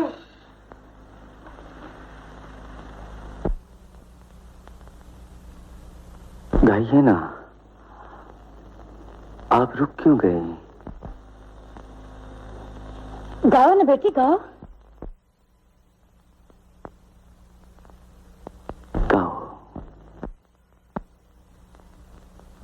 शाम को भूला, शाम का वादा रे, शाम को भूला, शाम का वादा, संग दिए जागे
For personal or business tax or self-managed super fund account and audit, formation of association, company or trust, cloud accounting with payroll solution with fixed prices. Mention Darpan Radio and get your first visit without any charge. Please contact Forbes Accounting on 809594 or visit our website www.fabc.com.au. Our address is Suite 1, 168 Burwood Road, Burwood. Forbes Accounting and Business Consultants are proud sponsors of Darpan Radio. Poonam जी, ये जो राजेश खन्ना जी की आपने आवाज़ में एक philosophical बात सुनी, आप इसके बारे में क्या कहना चाहती हैं? जैसा कि हम लोग डिस्कस कर रहे थे कि ये इतना डीप मीनिंग है इस बात का कि मुझे इतनी मोहब्बत ना दो दोस्तों, सोच लो दोस्तों। तो मुझे हैरानी जी, आप क्या सोचते हैं ये इस जो अभी राजेश खन्ना जी के डायलॉग, बोलो एक डायलॉग से ज्यादा काफी उन्होंने एक फिलोसॉफिकल बात बोली। एक सत्संग है एक्चुअली, इट्स लाइक अ सत्संग। हाँ, मतलब कहना तो आसान होता ही है, लेकिन जब इस तरह का कोई प्रसिद्ध व्यक्ति कुछ कहता है तो लोगों पर असर होता है, चाहे वो एक्टिंग ही कर रहा हो। पर मैं हैरान हूँ उनको अपने पे क्यों नहीं असर हुआ? नहीं, व्यक्तिगत जीवन से कोई जरूरी नहीं है, क्योंकि वो तो एक इतने बड़े कलाकार थे, तो लेकिन जो बात है उसमें तो दम है ही जी। अब किसी से एक्सपेक्टेशन बहुत ज्यादा नहीं करना चाहिए कि वो हर एक इंसान है, मतलब हर आप आज दिन में 50 बार रामदेव बनेंगे, ऐसे मैं मानता हूँ। मैं 50 बार नहीं, वो आपकी बात बिल्कुल सही है, क्योंकि आज मैंने अभी कोई बात बोली है, अभी कुछ किसी ने मुझे कुछ कह दिया, कुछ कर दिया, suddenly I will be totally different person. तो जो आज इंसान है वो समस्याओं और जो उसके इर्द गिर्द जो वातावरण है उसकी पैदाइश भी होता है। आप जो मर्जी कर ले, आप कुछ भी हो, अगर जैसे अभी हम ओमनी क्रोन के बारे में बात करना शुरू करेंगे तो अलग ही माहौल होगा। 4 बातें अभी हम हाथ मिलाते, गले मिलाते, अब नहीं मिलाएंगे।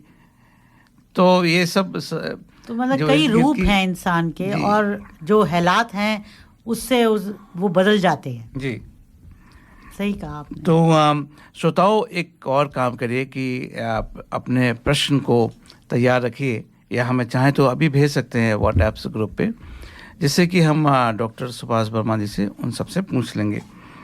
प्रदीप उपाध्याय जी ने लिखा है, जीवन की सच्चाई है, जो राजेश खन्ना के बारे में लिखा है। आज जहाँ मैं हूँ वहाँ कल कोई और था, यह भी एक दौर है, वो भी एक दौर था। उन्होंने पूछा ये पंक्तियाँ किस फिल्म से ली गई हैं। ये जैसे कि आनंद फिल्म की है ये, और काफ़ी फेमस है। आप अगर सर्च करेंगे तो ज़रूर मिल जाएगा।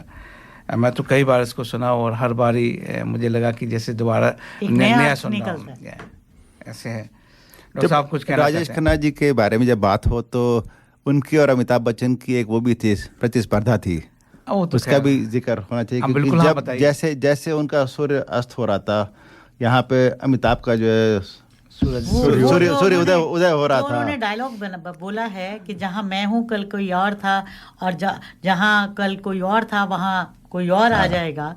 तो मेरे ख्याल से जैसे जैसे उनका सूर्य अस्त हो रहा था, अमिताभ का, क्योंकि एक जमाने में जो मूवीज इन्होंने की हैं, नमक हलाल में भी नमक हराम ने पहले आई थी, नमक हराम और Anand Rajesh Khanna was a lead role, और वो उसका सपोर्टिंग एक्टर कर रहे थे। बट देन टेबल्स टर्न्ड, तो वो दूसरी तरफ चले गए। तो आई थिंक ये जिंदगी का नियम है। तो उनकी थी प्रतिस्पर्धा। नहीं देखिए, ये क्यों नहीं होगी, क्यों नहीं होनी चाहिए। आज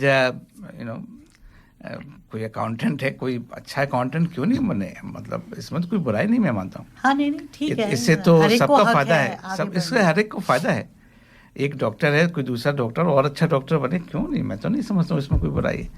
लेकिन ये आज प्रोग्राम श्रोताओं इस तरीके से हम कर रहे हैं, चूँकि ये ऐसा नया साल है जहाँ पे खुशियों के साथ साथ में ऐसे चैलेंजेस सबके सामने हैं, जहाँ पे हमें ये भी देखना चाहिए कि हमारे पास क्या है। जिंदगी की कुछ और भी सच्चाइयों को हम ऐसे भूल नहीं सकते। पिछले 2 साल ने, 2020 और 2021 ने मेरे विचार में जिंदगी के मायने सब कुछ बदल दी, बिल्कुल बदल दिए। जो नॉर्म से वो इतने चेंज हो गए हैं कि, और वक्त के साथ चलना पड़ेगा हम सब। बिल्कुल। अभी देखिए कल जो फायरवर्क्स हुए जी, मिलियंस लोग होते थे, 36,000 केवल 36,000 जी। पर उसका एक एस्पेक्ट ये भी है कि टीवी पे दिखाया जाता है तो लोग घर में बैठ के टीवी पे देखते हैं। और सिडनी के फायरवर्क्स जो ना डॉक्टर साहब देखने का नहीं है, वो एक्सपीरियंस करने का होता है। वो बात है, धक्के खाने जाते हैं लोग। उसमें उसका भी एक अलग मजा है कि भाई नया साल हम लाखों लोगों के साथ मना रहे हैं। हाँ, हर चीज का। अब जैसे अभी ऐसी इन्फॉर्मेशन आई थी, लोग फैमिली नहीं मिल पा रही हैं, तो कुछ लोग क्वींसलैंड जा रहे थे, उन्होंने 72 घंटे का रखा था कि टेस्ट आपका 72 घंटे में होना चाहिए।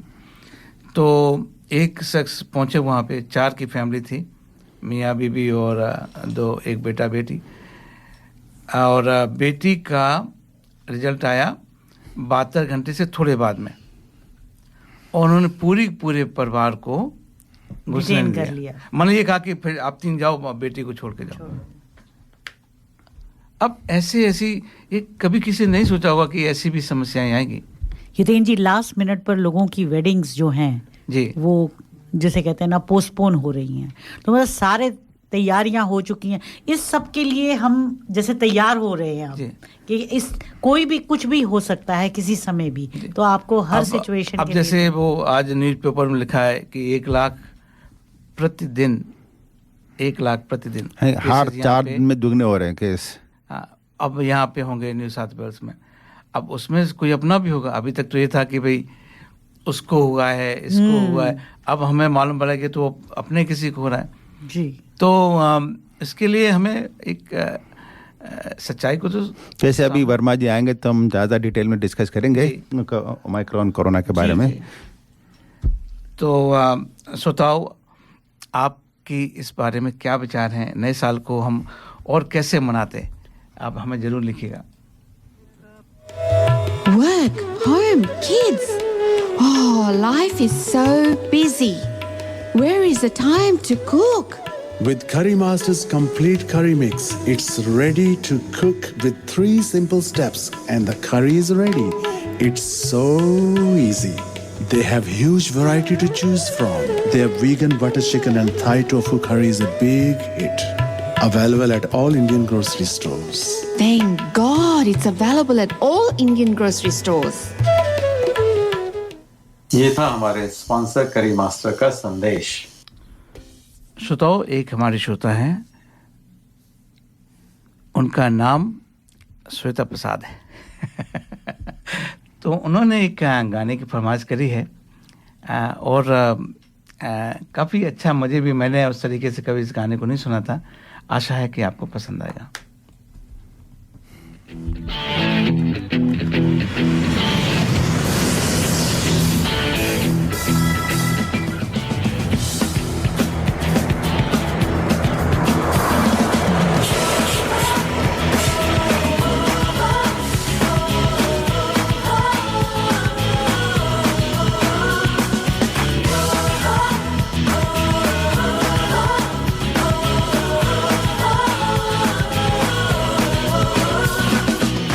सोचा कहाँ था ये जो हो गया, माना कहाँ था ये लो हो गया। चुटकी कोई काटो ना है हमको होश में, कदमों को थामो ये है उड़ते जोश में। बादल पे पाँव है या झूठा गाँव है, अब तो भाई चल पड़ी अपनी ये नाव है। बादल पे पाँव है या झूठा गाँव है, अब तो भाई चल पड़ी अपनी ये नाव है।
झूठा गाँव है, अब तो भाई चल पड़ी अपनी ये नाव है। बादल पे पाँव है या झूठा गाँव है, अब तो भाई चल पड़ी अपनी ये नाव है।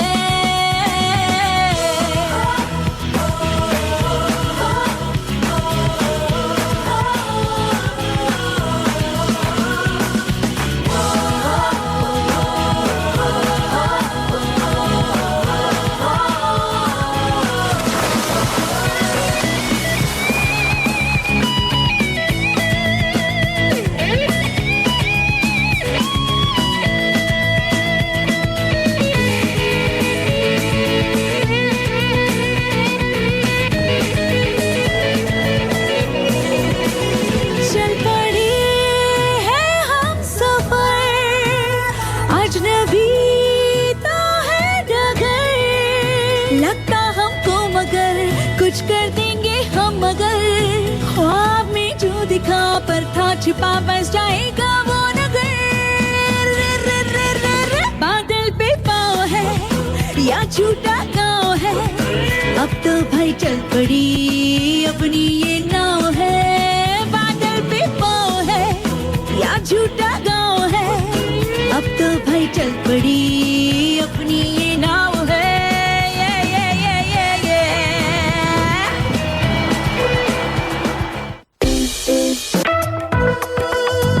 Every Sunday, listen to The Hindi Show, 98.5 FM, Radio 2000. हर रविवार सुनिए दर्पण हिंदी कार्यक्रम 98.5 FM पर सुबह 9 से 11 बजे तक।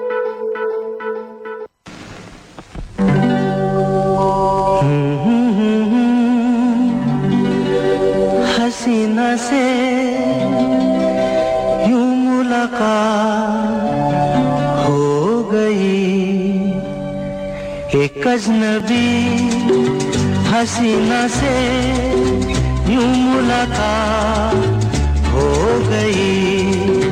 फिर क्या हुआ ये ना पूछो, कुछ ऐसी बात हो गई, एक अजनबी हसीना से यूं मुलाकात हो गई।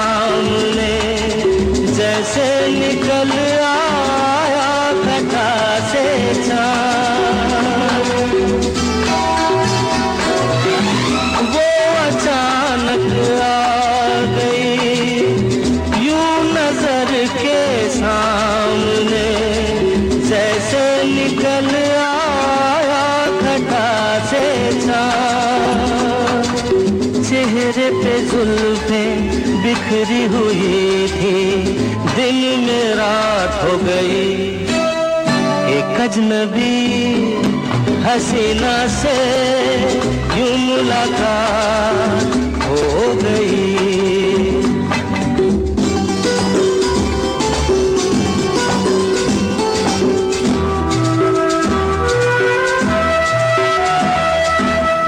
जाने मन जाने जिगर होता मैं शायद अगर कहता गजल तेरी अदाओं पर। जाने मन जाने जिगर होता मैं शायद अगर कहता गजल तेरी अदाओं पर। ये कहा तो मुझसे खफा हो, जाने हयात हो गई, एक अजनबी हसीना से यूं मुलाकात हो गई।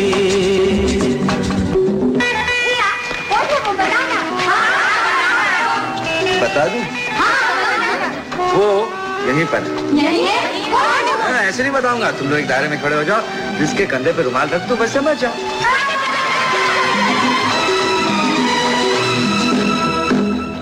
खूबसूरत बात ये, चार पल का साथ ये, सारी उम्र मुझको रहेगा याद। खूबसूरत बात ये, चार पल का साथ ये, सारी उम्र मुझको रहेगा याद। मैं अकेला था मगर बन गई वो हमसफर, वो मेरे साथ हो गई, एक अजनबी हसीना से यूं मुलाकात हो गई।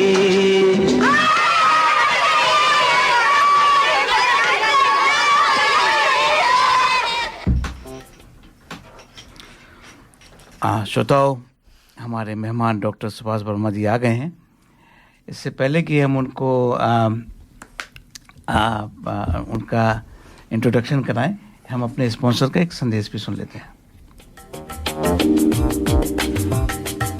मैं करी masters the butter chicken packet Indian दुकान से लेके आया। ना मैं लहसुन, ना प्याज, ना अदरक, ना कोई मिर्च मसाला पाया। मैंने जब बनाकर अपनी पत्नी को खिलाया, उसने मुझे पति से पति देव बनाया और करी मास्टर्स के बारे में सारे शहर को बताया। जय हो करी मास्टर्स।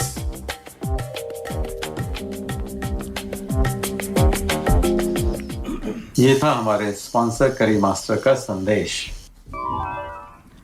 तो डॉक्टर साहब का इंट्रोडक्शन कराइए आप। श्रोताओं, आज हमारा सौभाग्य है कि हमारे साथ स्टूडियो में है डॉक्टर सुभाष वर्मा। आपने इनको पहले भी सुना है। सुभाष जी कई सारे चीज़ों पे इनका वो है स्पेशलिस्ट ओपिनियन रखते हैं अपनी।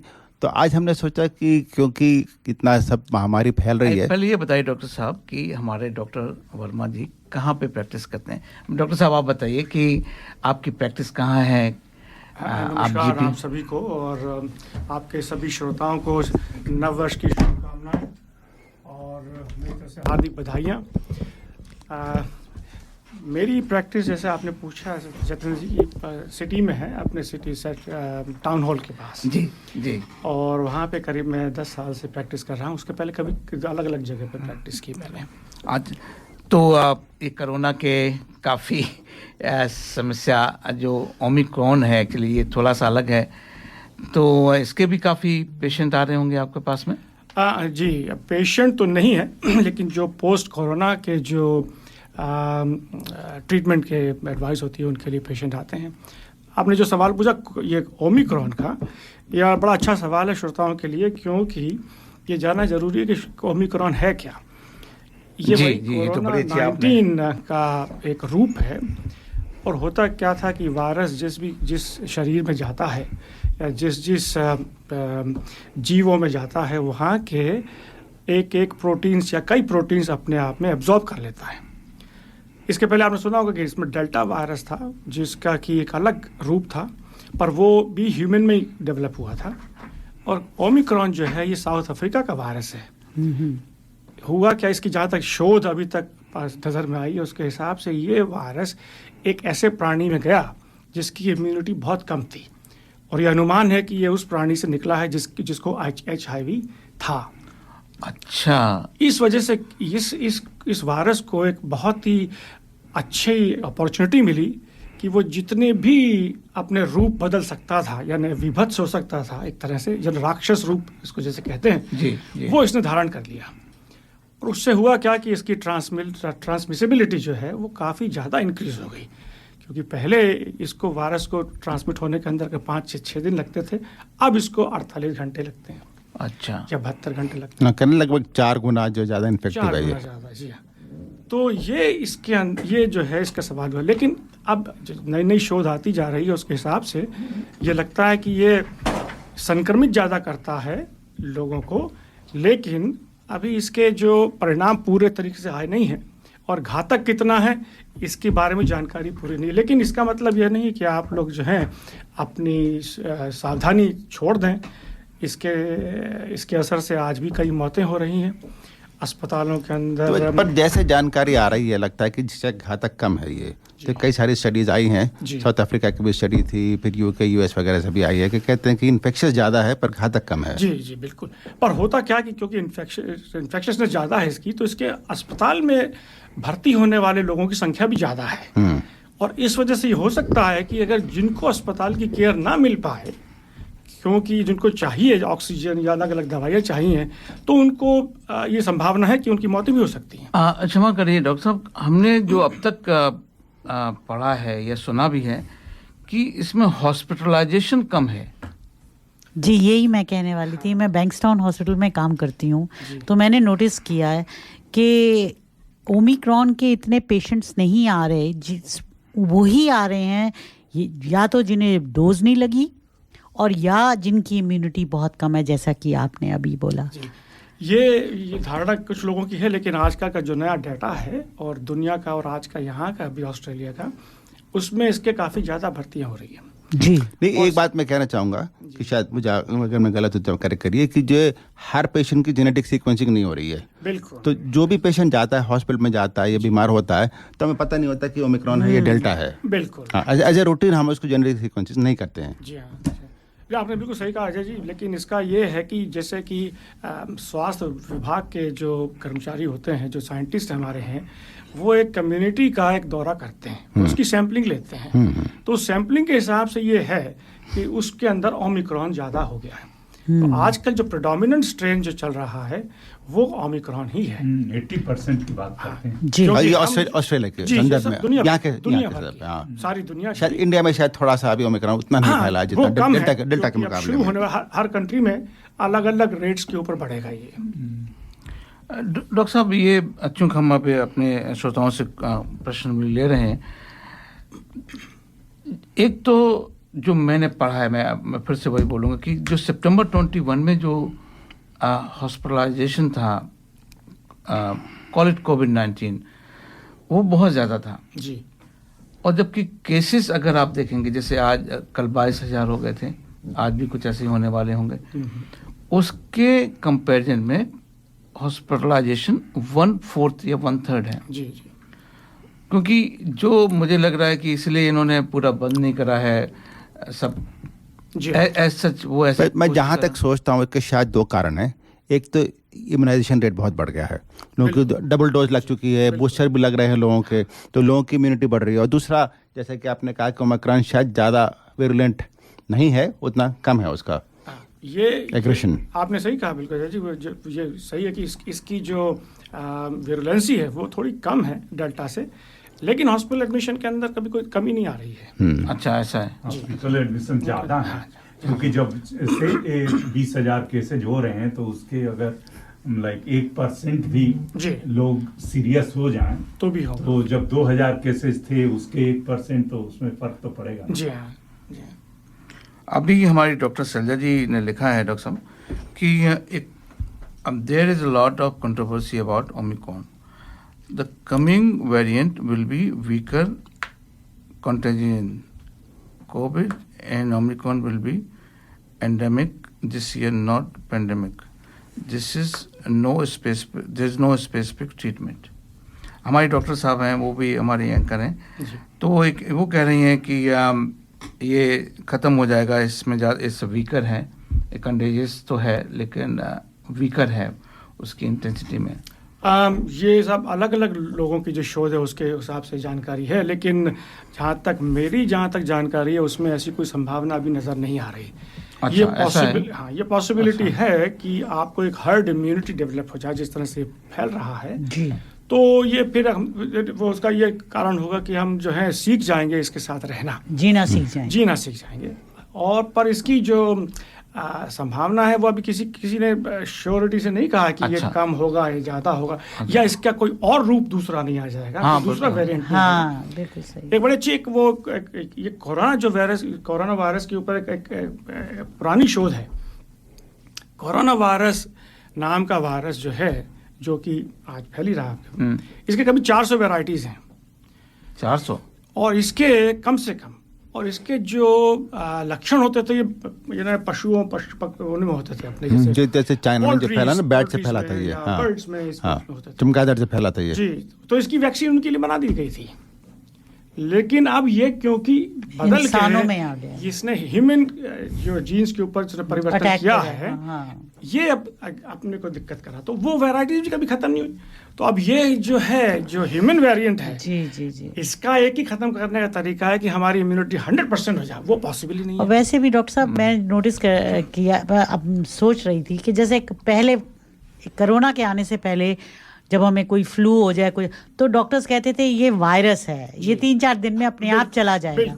तो बेसिकली इसका मतलब वायरस का कोई तोड़ नहीं, इज इट? आप बिल्कुल सही कहा आपने। जैसे कि एक जमाने फ्लू चला था, उसकी पेंडेमिक हुई थी जी, सबको मालूम है, 2 पेंडेमिक हुई थी, उसकी महामारियां चली थी जी, और उसमें भी कई लोगों की जो है मौतें भी हुई थी। लेकिन आज फ्लू के बारे में कोई इतना ध्यान देता नहीं है। पर ये जरूर है कि आज भी फ्लू से काफी डेथ इन्फ्लुएंजा से कहते हैं एक साल में करीबन 900 लोग नहीं, और कहते हैं कि ये कोरोना के दौरान जो नॉर्मल फ्लू की डेथ है वो कम हो गई है, जो कि वो इसलिए कि लोग बाहर जा नहीं रहे, और उसने इस कोरोना ने उसको डोमिनेट कर दिया।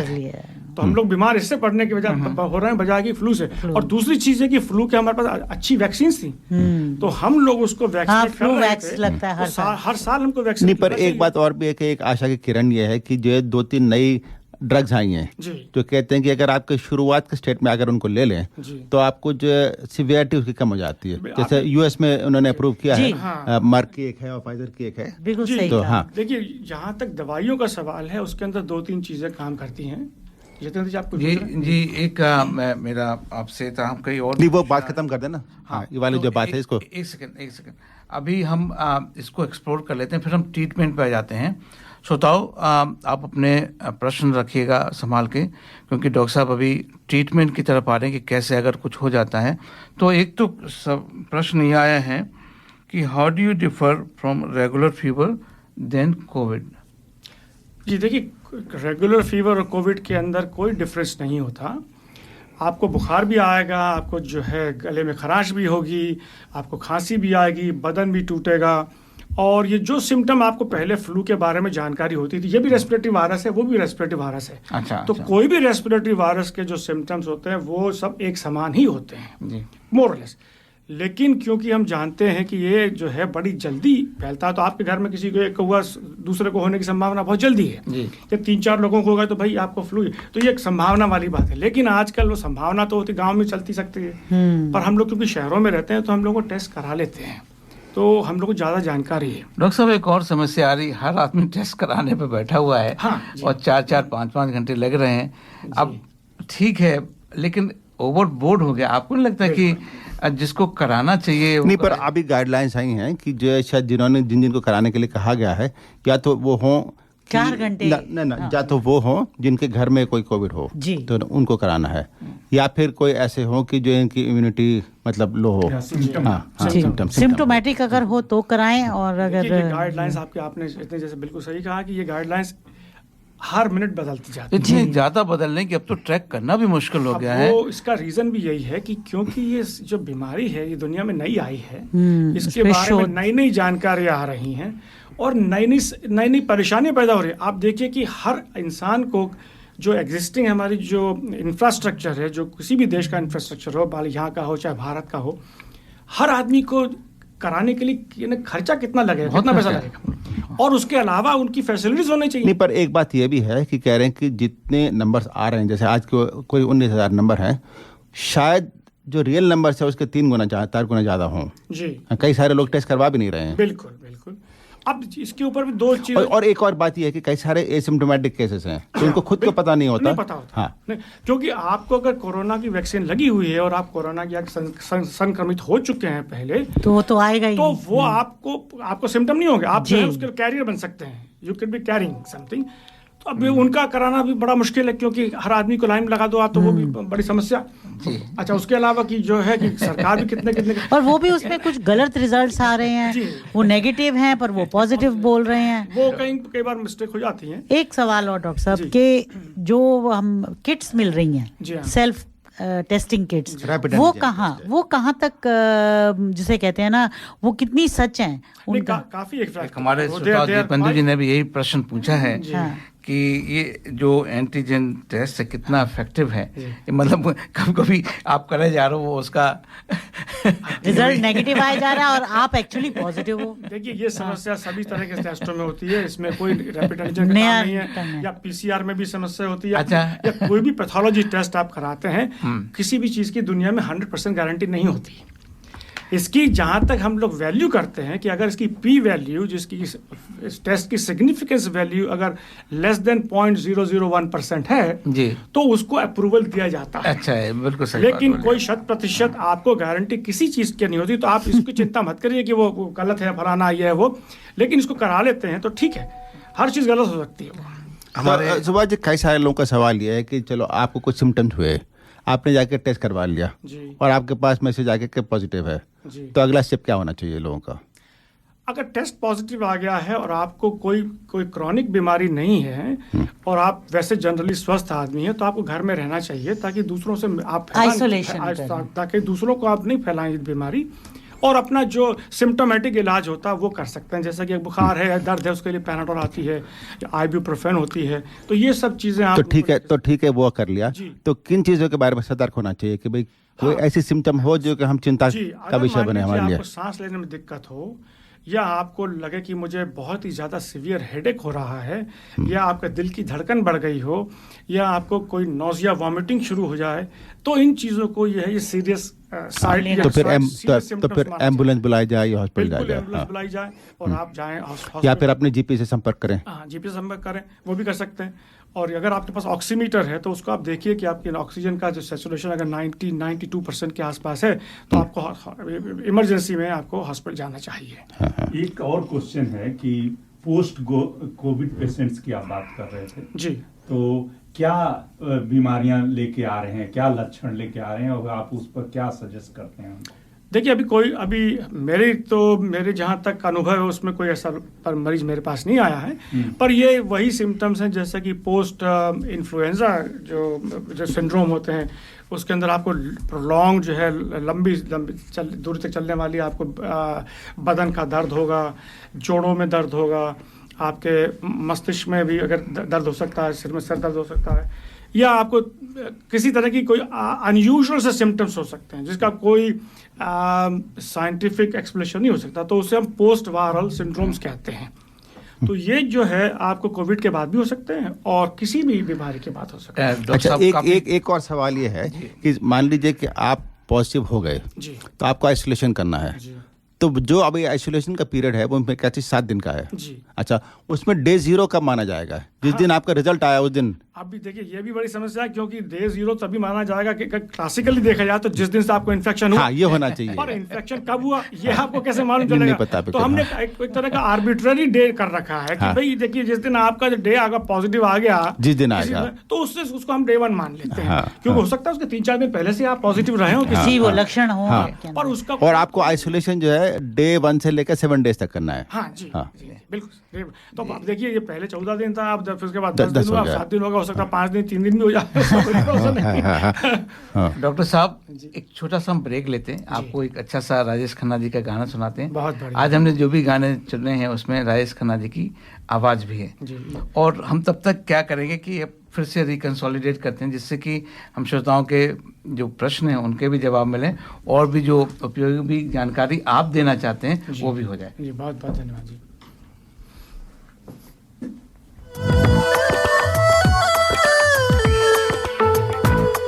You can listen to community announcements and sponsorships on our website, dapanradio.org.au. आप हमारी सामाजिक सूचनाएं और स्पॉन्सर्स के संदेश हमारे वेबसाइट dapanradio.org.au पर देख सकते हैं।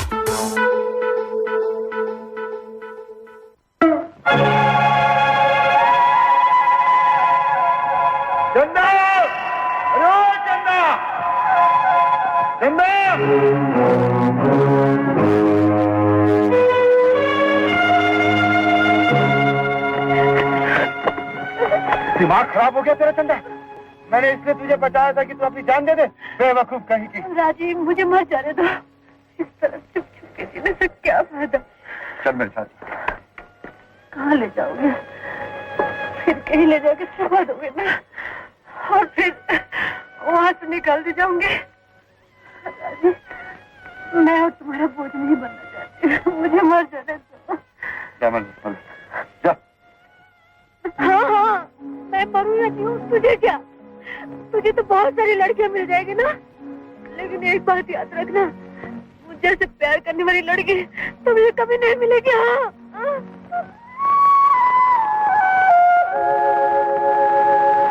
ना जइयो ना जइयो छोड़ के न जइयो मेरी रानी, ना जइयो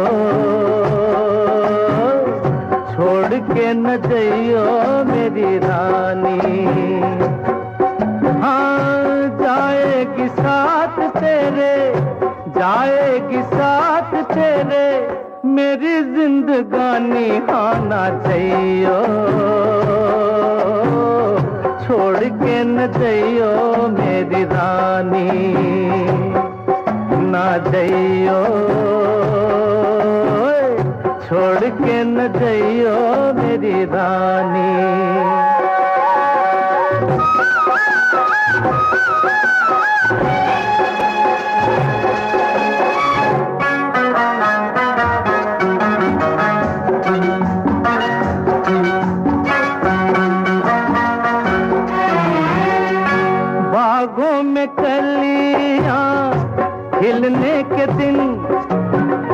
बागों में कलियां खिलने के दिन, अखियों से अखियां मिलने के दिन रे, बागों में कलियां खिलने के दिन, अखियों से अखियां मिलने के दिन, ओ दे दूंगा जान मेरी, दे दूंगा जान मेरी, बात जो न मानी हाँ ना जाऊं, छोड़ के न जाऊं तो ही जानी, कदमों में तेरे Work, home, kids. Oh, life is so busy. Where is the time to cook? With Curry Master's complete curry mix, it's ready to cook with 3 simple steps and the curry is ready. It's so easy. They have huge variety to choose from. Their vegan butter chicken and Thai tofu curry is a big hit. Available at all Indian grocery stores. Thank God it's available at all Indian grocery stores. ये था हमारे sponsor करी master का संदेश। पूनम जी, आपने भी एक छोटी सी वार्ता तैयार करी है, वो मेरे ख्याल से ऐसे कुछ प्रश्न और हैं जो आप पूछना चाहते हैं डॉक्टर साहब से, तो आप बताइए आप क्या तो श्रोताओ, अभी आप सुभाष जी से सुन रहे थे ओमिक्रॉन के ऊपर। मैंने भी कुछ थोड़ी सी रिसर्च की, तो भारत के संदर्भ में बूस्टर क्यों ज़रूरी है, ये एक ब्रिटिश डॉक्टर अमित गुप्ता जो कि ऑक्सफोर्ड में क्लिनिकल डायरेक्टर हैं, उनके विचार हैं। और WHO के चीफ साइंटिस्ट सौम्या स्वामीनाथन क्या कहती हैं, उस पे मैं कुछ कहना चाहूँगी। पिछला वेरिएंट अभी गया भी नहीं था कि एक नए का खतरा मंडराने लगता है। डेल्टा वेरिएंट के मामले कम हो गए, मास्क हटने लगे, तभी शादियों का मौसम आ गया और लगा कि जीवन सामान्य होने लगा है। लेकिन उसी वक्त ओमिक्रॉन का हमला हो गया। डेल्टा वेरिएंट की तुलना में ओमिक्रॉन लगभग 4 गुना तेजी से फैलता है। लगभग 40% मामले इसी के हैं और क्रिसमस तक इसने डेल्टा की जगह ले ली है। ये वेरिएंट कोविड मामलों को हर 2 दिन में दुगना कर रहा है। नेशनल इंस्टीट्यूट ऑफ वायरोलॉजी के पास प्रतिदिन 100 सैंपल आते हैं, जबकि ब्रिटेन की लगभग आधी प्रयोगशालाएं इस वेरिएंट की जांच में सक्षम हैं। दूसरी स्क्रीनिंग अभी भी उनकी हो रही है जो विदेश से आ रहे हैं, जबकि लोकल ट्रांसमिशन हो चुका है। महत्वपूर्ण बात यह है कि इसके लक्षण ऐसे हैं कि परीक्षण की संभावना कम हो जाती है। अधिक लोग सामान्य सर्दी के लक्षणों की शिकायत कर रहे हैं और गंध की कमी और तेज बुखार जैसे स्पष्ट लक्षणों की रिपोर्ट कम है। दक्षिण अफ्रीका के हालात से लगता है कि ओमिक्रॉन का प्रभाव हल्का फुल्का है। डेल्टा के 3% तुलना में मृत्यु दर 0.5% है, लेकिन जिस तेजी से यह फैला उस पर नजर डालें तो ये आंकड़े कम आशावादी दिखाई देंगे। 0.5% बड़ी संख्या में तब्दील हो सकता है यदि वायरस समाज के बड़े पैमाने पर फैल जाए। यूके में इसके मामले की रिकॉर्ड संख्या है और अस्पताल में भर्ती होने वालों की संख्या में हर हफ्ते 10% और लंदन में 30% तक की वृद्धि हुई है। मृत्यु के आंकड़े हर हफ्ते बाद ही आते हैं। दक्षिण अफ्रीका और ब्रिटेन की जनसंख्या उत्तर प्रदेश की जनसंख्या का मात्र 1/4 है। यह समझाना मुश्किल नहीं कि कथित रूप से कम घातक लेकिन बहुत अधिक संक्रामक वायरस का स्वास्थ्य सेवाओं पर बहुत दबाव पड़ेगा और बड़ी संख्या में मौतें हो सकती हैं। यह स्पष्ट नहीं कि यह वायरस कमजोर है या कि वैक्सीन या संक्रमण से प्राप्त इम्यूनिटी से कमजोर हुआ है। जब तक हम नहीं जानते, हमें इसी बात को मान लेना चाहिए। वर्ल्ड हेल्थ ऑर्गेनाइजेशन ने इस बात पर जोर देकर कहा है कि दक्षिण अफ्रीका में हाल ही में ये जुलाई से नवंबर तीसरी लहर मानी जा सकती है, जिसमें समझ में आता है कि टीकाकरण के अपेक्षाकृत निम्न स्तर 26% की भरपाई मजबूत एंटीबॉडीज से हो सकती है। मास्किंग, हाथ धोना आदि की सामान्य सलाह के अलावा सबसे सही बचाव है इम्यूनिटी का मजबूत होना। आंकड़ों से स्पष्ट होता है कि टीके की 2 खुराक से 6 महीने की सुरक्षा हो जाती है। तीसरा टीका वायरस के फैलाव को नहीं रोक सकता, लेकिन बीमारी से सुरक्षा देता है। यह कोई आश्चर्य की बात नहीं कि यूके और यूरोपीय संघ ने अपनी आबादी को तीसरी खुराक देने की मुहिम तेज कर दी है और ऐसे भी वयस्कों को बूस्टर की पेशकश की जा रही है जिन्हें दूसरा टीका लगे 3 महीने से ऊपर हो चुके हैं। टीकाकरण केंद्रों पर कतारें हैं और प्रतिदिन लगभग 10 लाख टीके भारत में लगाए जा रहे हैं।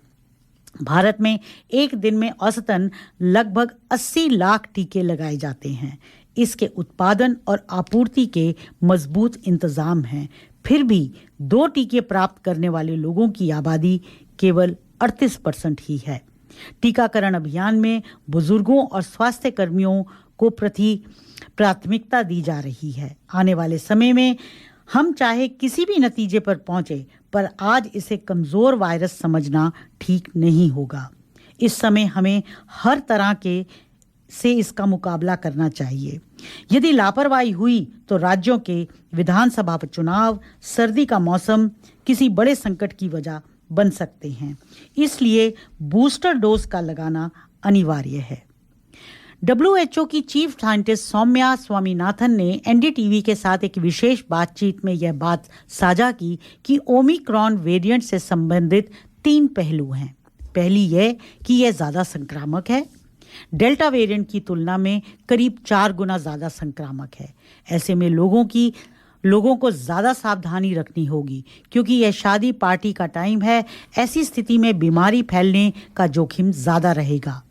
दूसरी बात जिसे उत्साहवर्धन माना जाता है कि यह इस वेरिएंट के कारण लोग गंभीर रूप से बीमार नहीं हो रहे।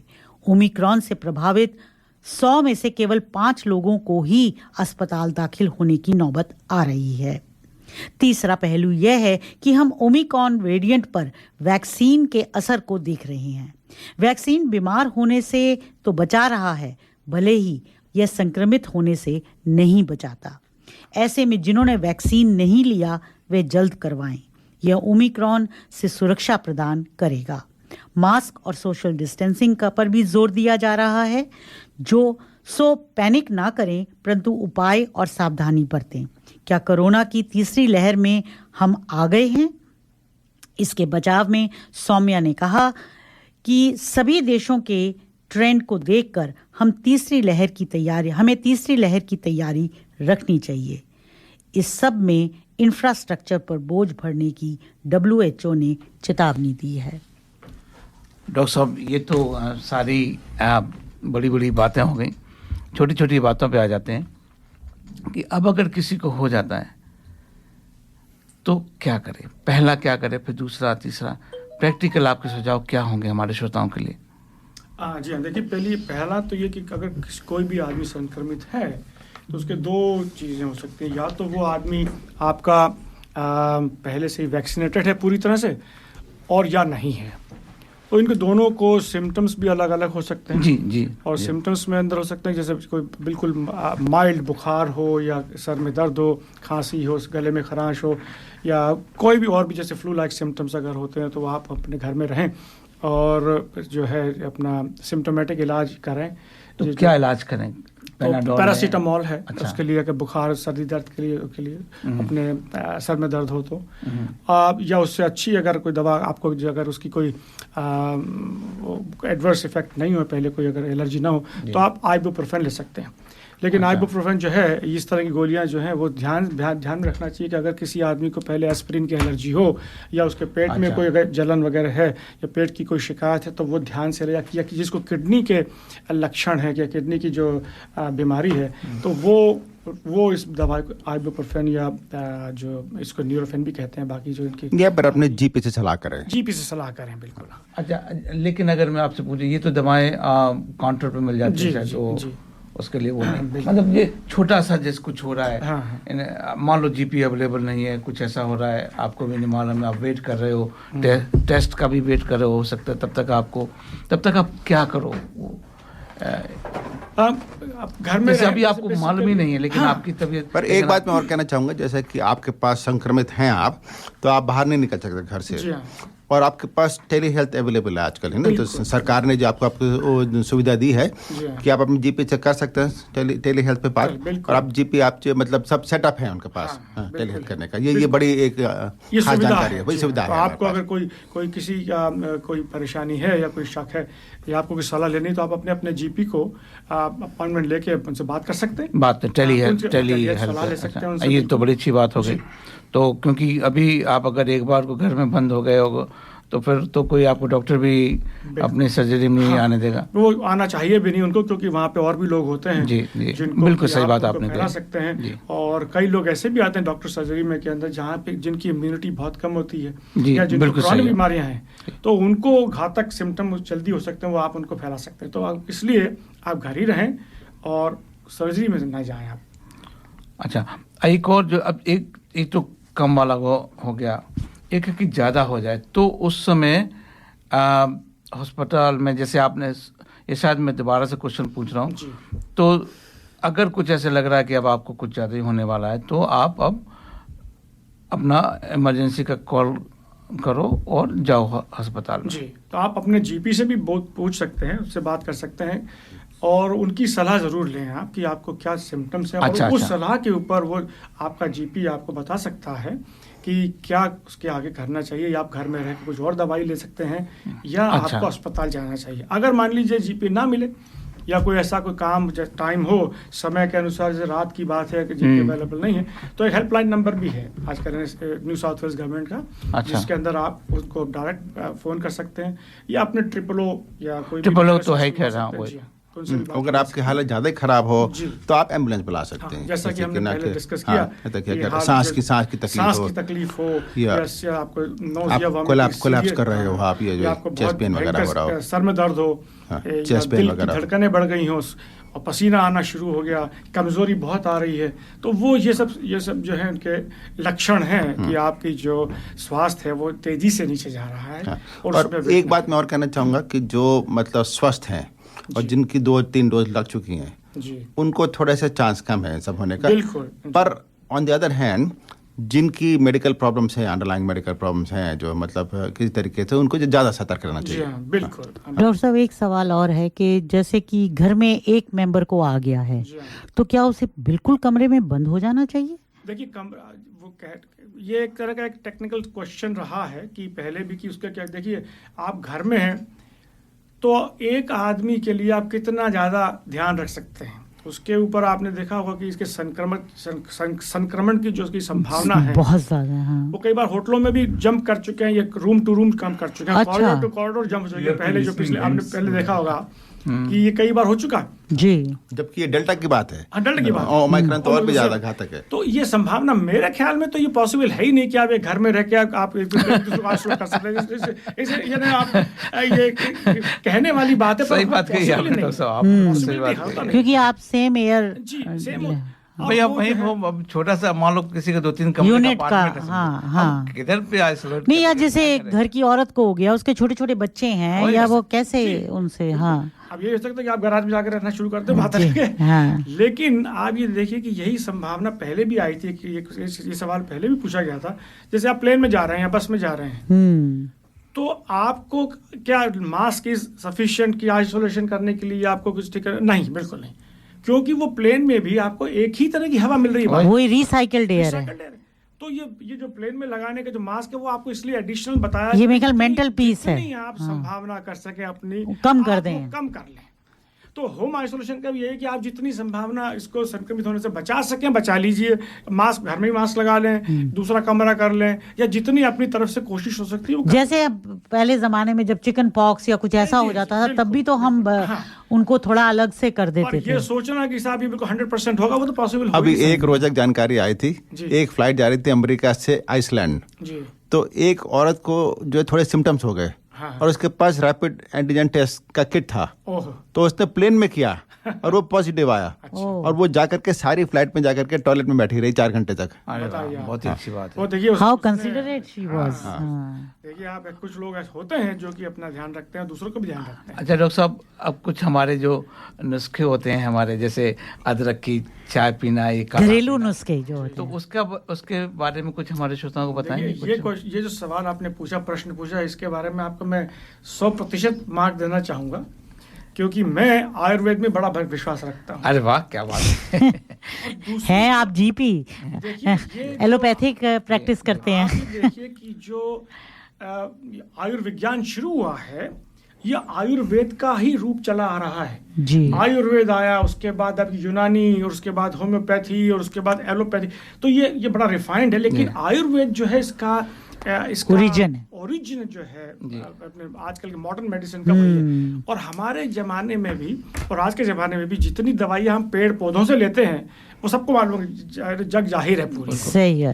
हार्ट की बीमारी के बारे में आपको शायद अजय जी पता होगा, डिजिटलिस्ट नाम की दवाई होती थी, हार्ट फेलियर में काम आती थी। कितने सालों से है वो, कितने सैकड़ों सालों से, जो कि जड़ी बूटी से बनाई जाती है। अच्छा, आज भी। तो ये जो है, आप जैसा आपका प्रश्न था कि क्या किया जाना चाहिए, हल्दी का सेवन करें आप। अच्छा। हल्दी का पानी पीजिए, हल्दी दूध में डाल के पी सकते हैं। अदरक बिल्कुल अच्छी चीज़ है, वो भी उसके लिए एंटीऑक्सीडेंट का काम करती है, वो पीजिए। आपको कम से कम इसका कोई 100% तो आप शब्द से इलाज है नहीं, जी, पर ये आपको एक ऊर्जा प्रदान कर सकते हैं, इम्यूनिटी बढ़ा सकती हैं। और वो जो काम आप करते हैं, फल जो है जी, फल, लेमन एंड हनी और इस तरह की चीजें, काढ़े बना के आप ले सकते हैं। तो ये आयुर्वेदिक के जो इलाज हैं, ये काफी हद टेस्टेड तक है, आपको सहायता कर सकते हैं। जी, जैसे कोई चीजें ऐसी हैं कि हम ना खाएं, एक तो कुछ खाएं और क्या ना खाएं, ऐसे में वो भी है कुछ ऐसा? देखिए, खाने के अंदर ऐसा कुछ नहीं खाना है, या कोई ऐसी जैसे, और आप जैसे ज्यादा तली हुई चीजें ना खाएं, क्योंकि जब बीमार आप किसी वजह से हैं, तो आपका जो पाचन शक्ति है वो थोड़ी कमजोर होती है। तो उसके अंदर आप थोड़ी तली हुई चीजें या मिर्च मसाले की चीजें जो है उसको छोड़ सकें, तो आपको पाचन शक्ति में आपको जो है आराम मिलेगा। और अगर आप बीमार हैं तो आपको रिफ्लक्स भी नहीं होंगे, जिसकी वजह से आपको जलन वलन पेट में हो या कोई और तकलीफ हो। तो ये आपको थोड़ा सा ध्यान। एक छोटी सी चर्चा वैक्सीन पे करते हैं। तो हम बड़े भाग्यशाली हैं इस देश में कि जो हम 90% वैक्सीनेशन हो चुकी है। अभी जो 3rd डोज की बूस्टर किया है, तो वो उन्होंने अवधि अभी घटा करके 4 महीने कर दी है। तो हम सब श्रोताओं से कहेंगे कि जिन के 4 महीने हो गए हैं, तो 2nd डोज लेकर के अपनी बूस्टर जरूर ले लें। बिल्कुल, ताकि जो ये आपने जो सवाल किया है उसके अंदर ये जानकारी आई थी कि जो आपकी एस्ट्राजेनिका और फाइजर की वैक्सीन थी, उसकी इम्यूनिटी जो थी 2 डोज के बाद में, वो करीब 50% 6 महीने के बाद आ रही घट जाती। तो इसलिए 3rd डोज को लाया गया है। तो पहले 6 महीने का था इंटरवल, 6 से 5 किया, आप 4 कर दिया। क्योंकि संक्रमण ज्यादा हो रहा है, तो जितनी ज्यादा इम्यूनिटी बढ़ जाए उससे नुकसान कोई भी नहीं है, पर आप ले सकते हैं बिल्कुल। और अब हमारे पास केवल 1-2 मिनट हैं, संक्षिप्त में हमारे श्रोताओं को, जो हमने कुछ नहीं पूछ पाए, कुछ नहीं, एक मेरा लास्ट सवाल है प्लीज। कि जो प्लेन में सफर कर रहे हैं, आजकल लोग बहुत इंडिया जा रहे हैं, उनके लिए क्या हिदायत है कि वो सेफ हो जाएंगे? जैसा हम अभी बात कर चुके हैं इस मामले में, कि आप जितना अपनी तरफ से अपने आप को बचा सकें और जितनी आप अपनी तरफ से एहतियात कर सके, आप मास्क लगाइएगा हमेशा। आपके पास में वो जो एंटीसेप्टिक आपके है वो आप यूज़ करते रहें, हाथ धोते रहें, और आप जो है और समय से जितना दूरी बना सकते। आप दूरी तो सीट के ऊपर नहीं कर सकते। गरम चाय और गरम चीजें पीते रहें। हाँ, नहीं गरम तो वैसा कोई नहीं, आप फ्लूइड लेते रहें। आपको जो गरम या ठंडा पसंद है वो आप लेते रहें। अच्छा। उसे ठंडे गरम से। और अपनी वैक्सीन को अपडेट रखें। और वैक्सीनेशन आप जरूर कराइए, अगर पॉसिबल है उसके पहले, कोई भी यात्रा करने से पहले, तो जितना आपका बचाव हो सकेगा तो बूस्टर का एक सबसे बड़ा होगा इम्पोर्टेंस है।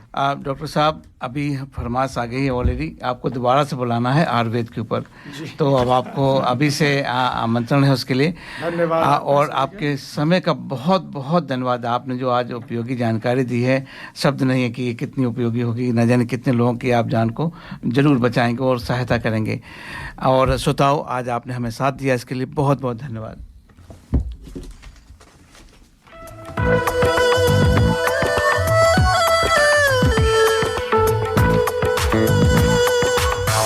You have been listening to The Hindi Show. Join us next Sunday to contribute and provide feedback on anything you heard today. Contact us on feedback@darpanradio.org.au. आप सुन रहे थे हिंदी कार्यक्रम। हमें हर रविवार सुनिए सुबह 9 बजे से। अपने विचार भेजिए आज के कार्यक्रम के बारे में। ईमेल कीजिए feedback@darpanradio.org.au।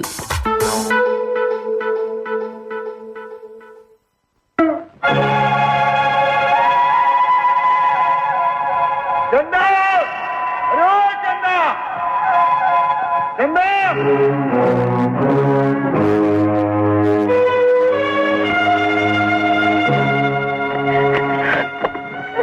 दिमाग खराब हो गया तेरा चंदा।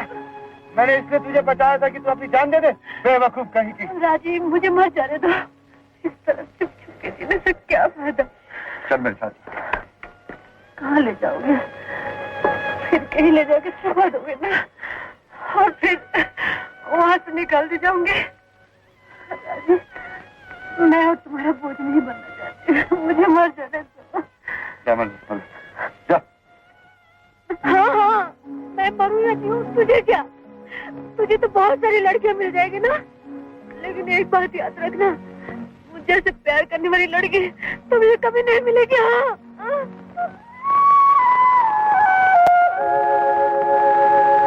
ना जइयो, ना जइयो, छोड़ के न जइयो मेरी रानी, ना जइयो, छोड़ के न जइयो मेरी रानी। हाँ, जाएगी साथ तेरे, जाएगी साथ तेरे मेरी जिंदगानी। हाँ, ना जइयो, छोड़ के न जइयो मेरी रानी, ना जइयो, छोड़ के न जइयो मेरी रानी।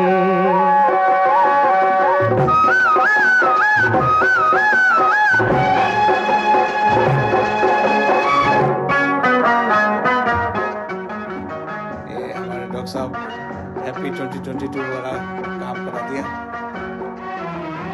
Live photo. खिलने के दिन बागों में कलियां, खिलने के दिन अखियों से अखियां मिलने के दिन, बागों में कलियां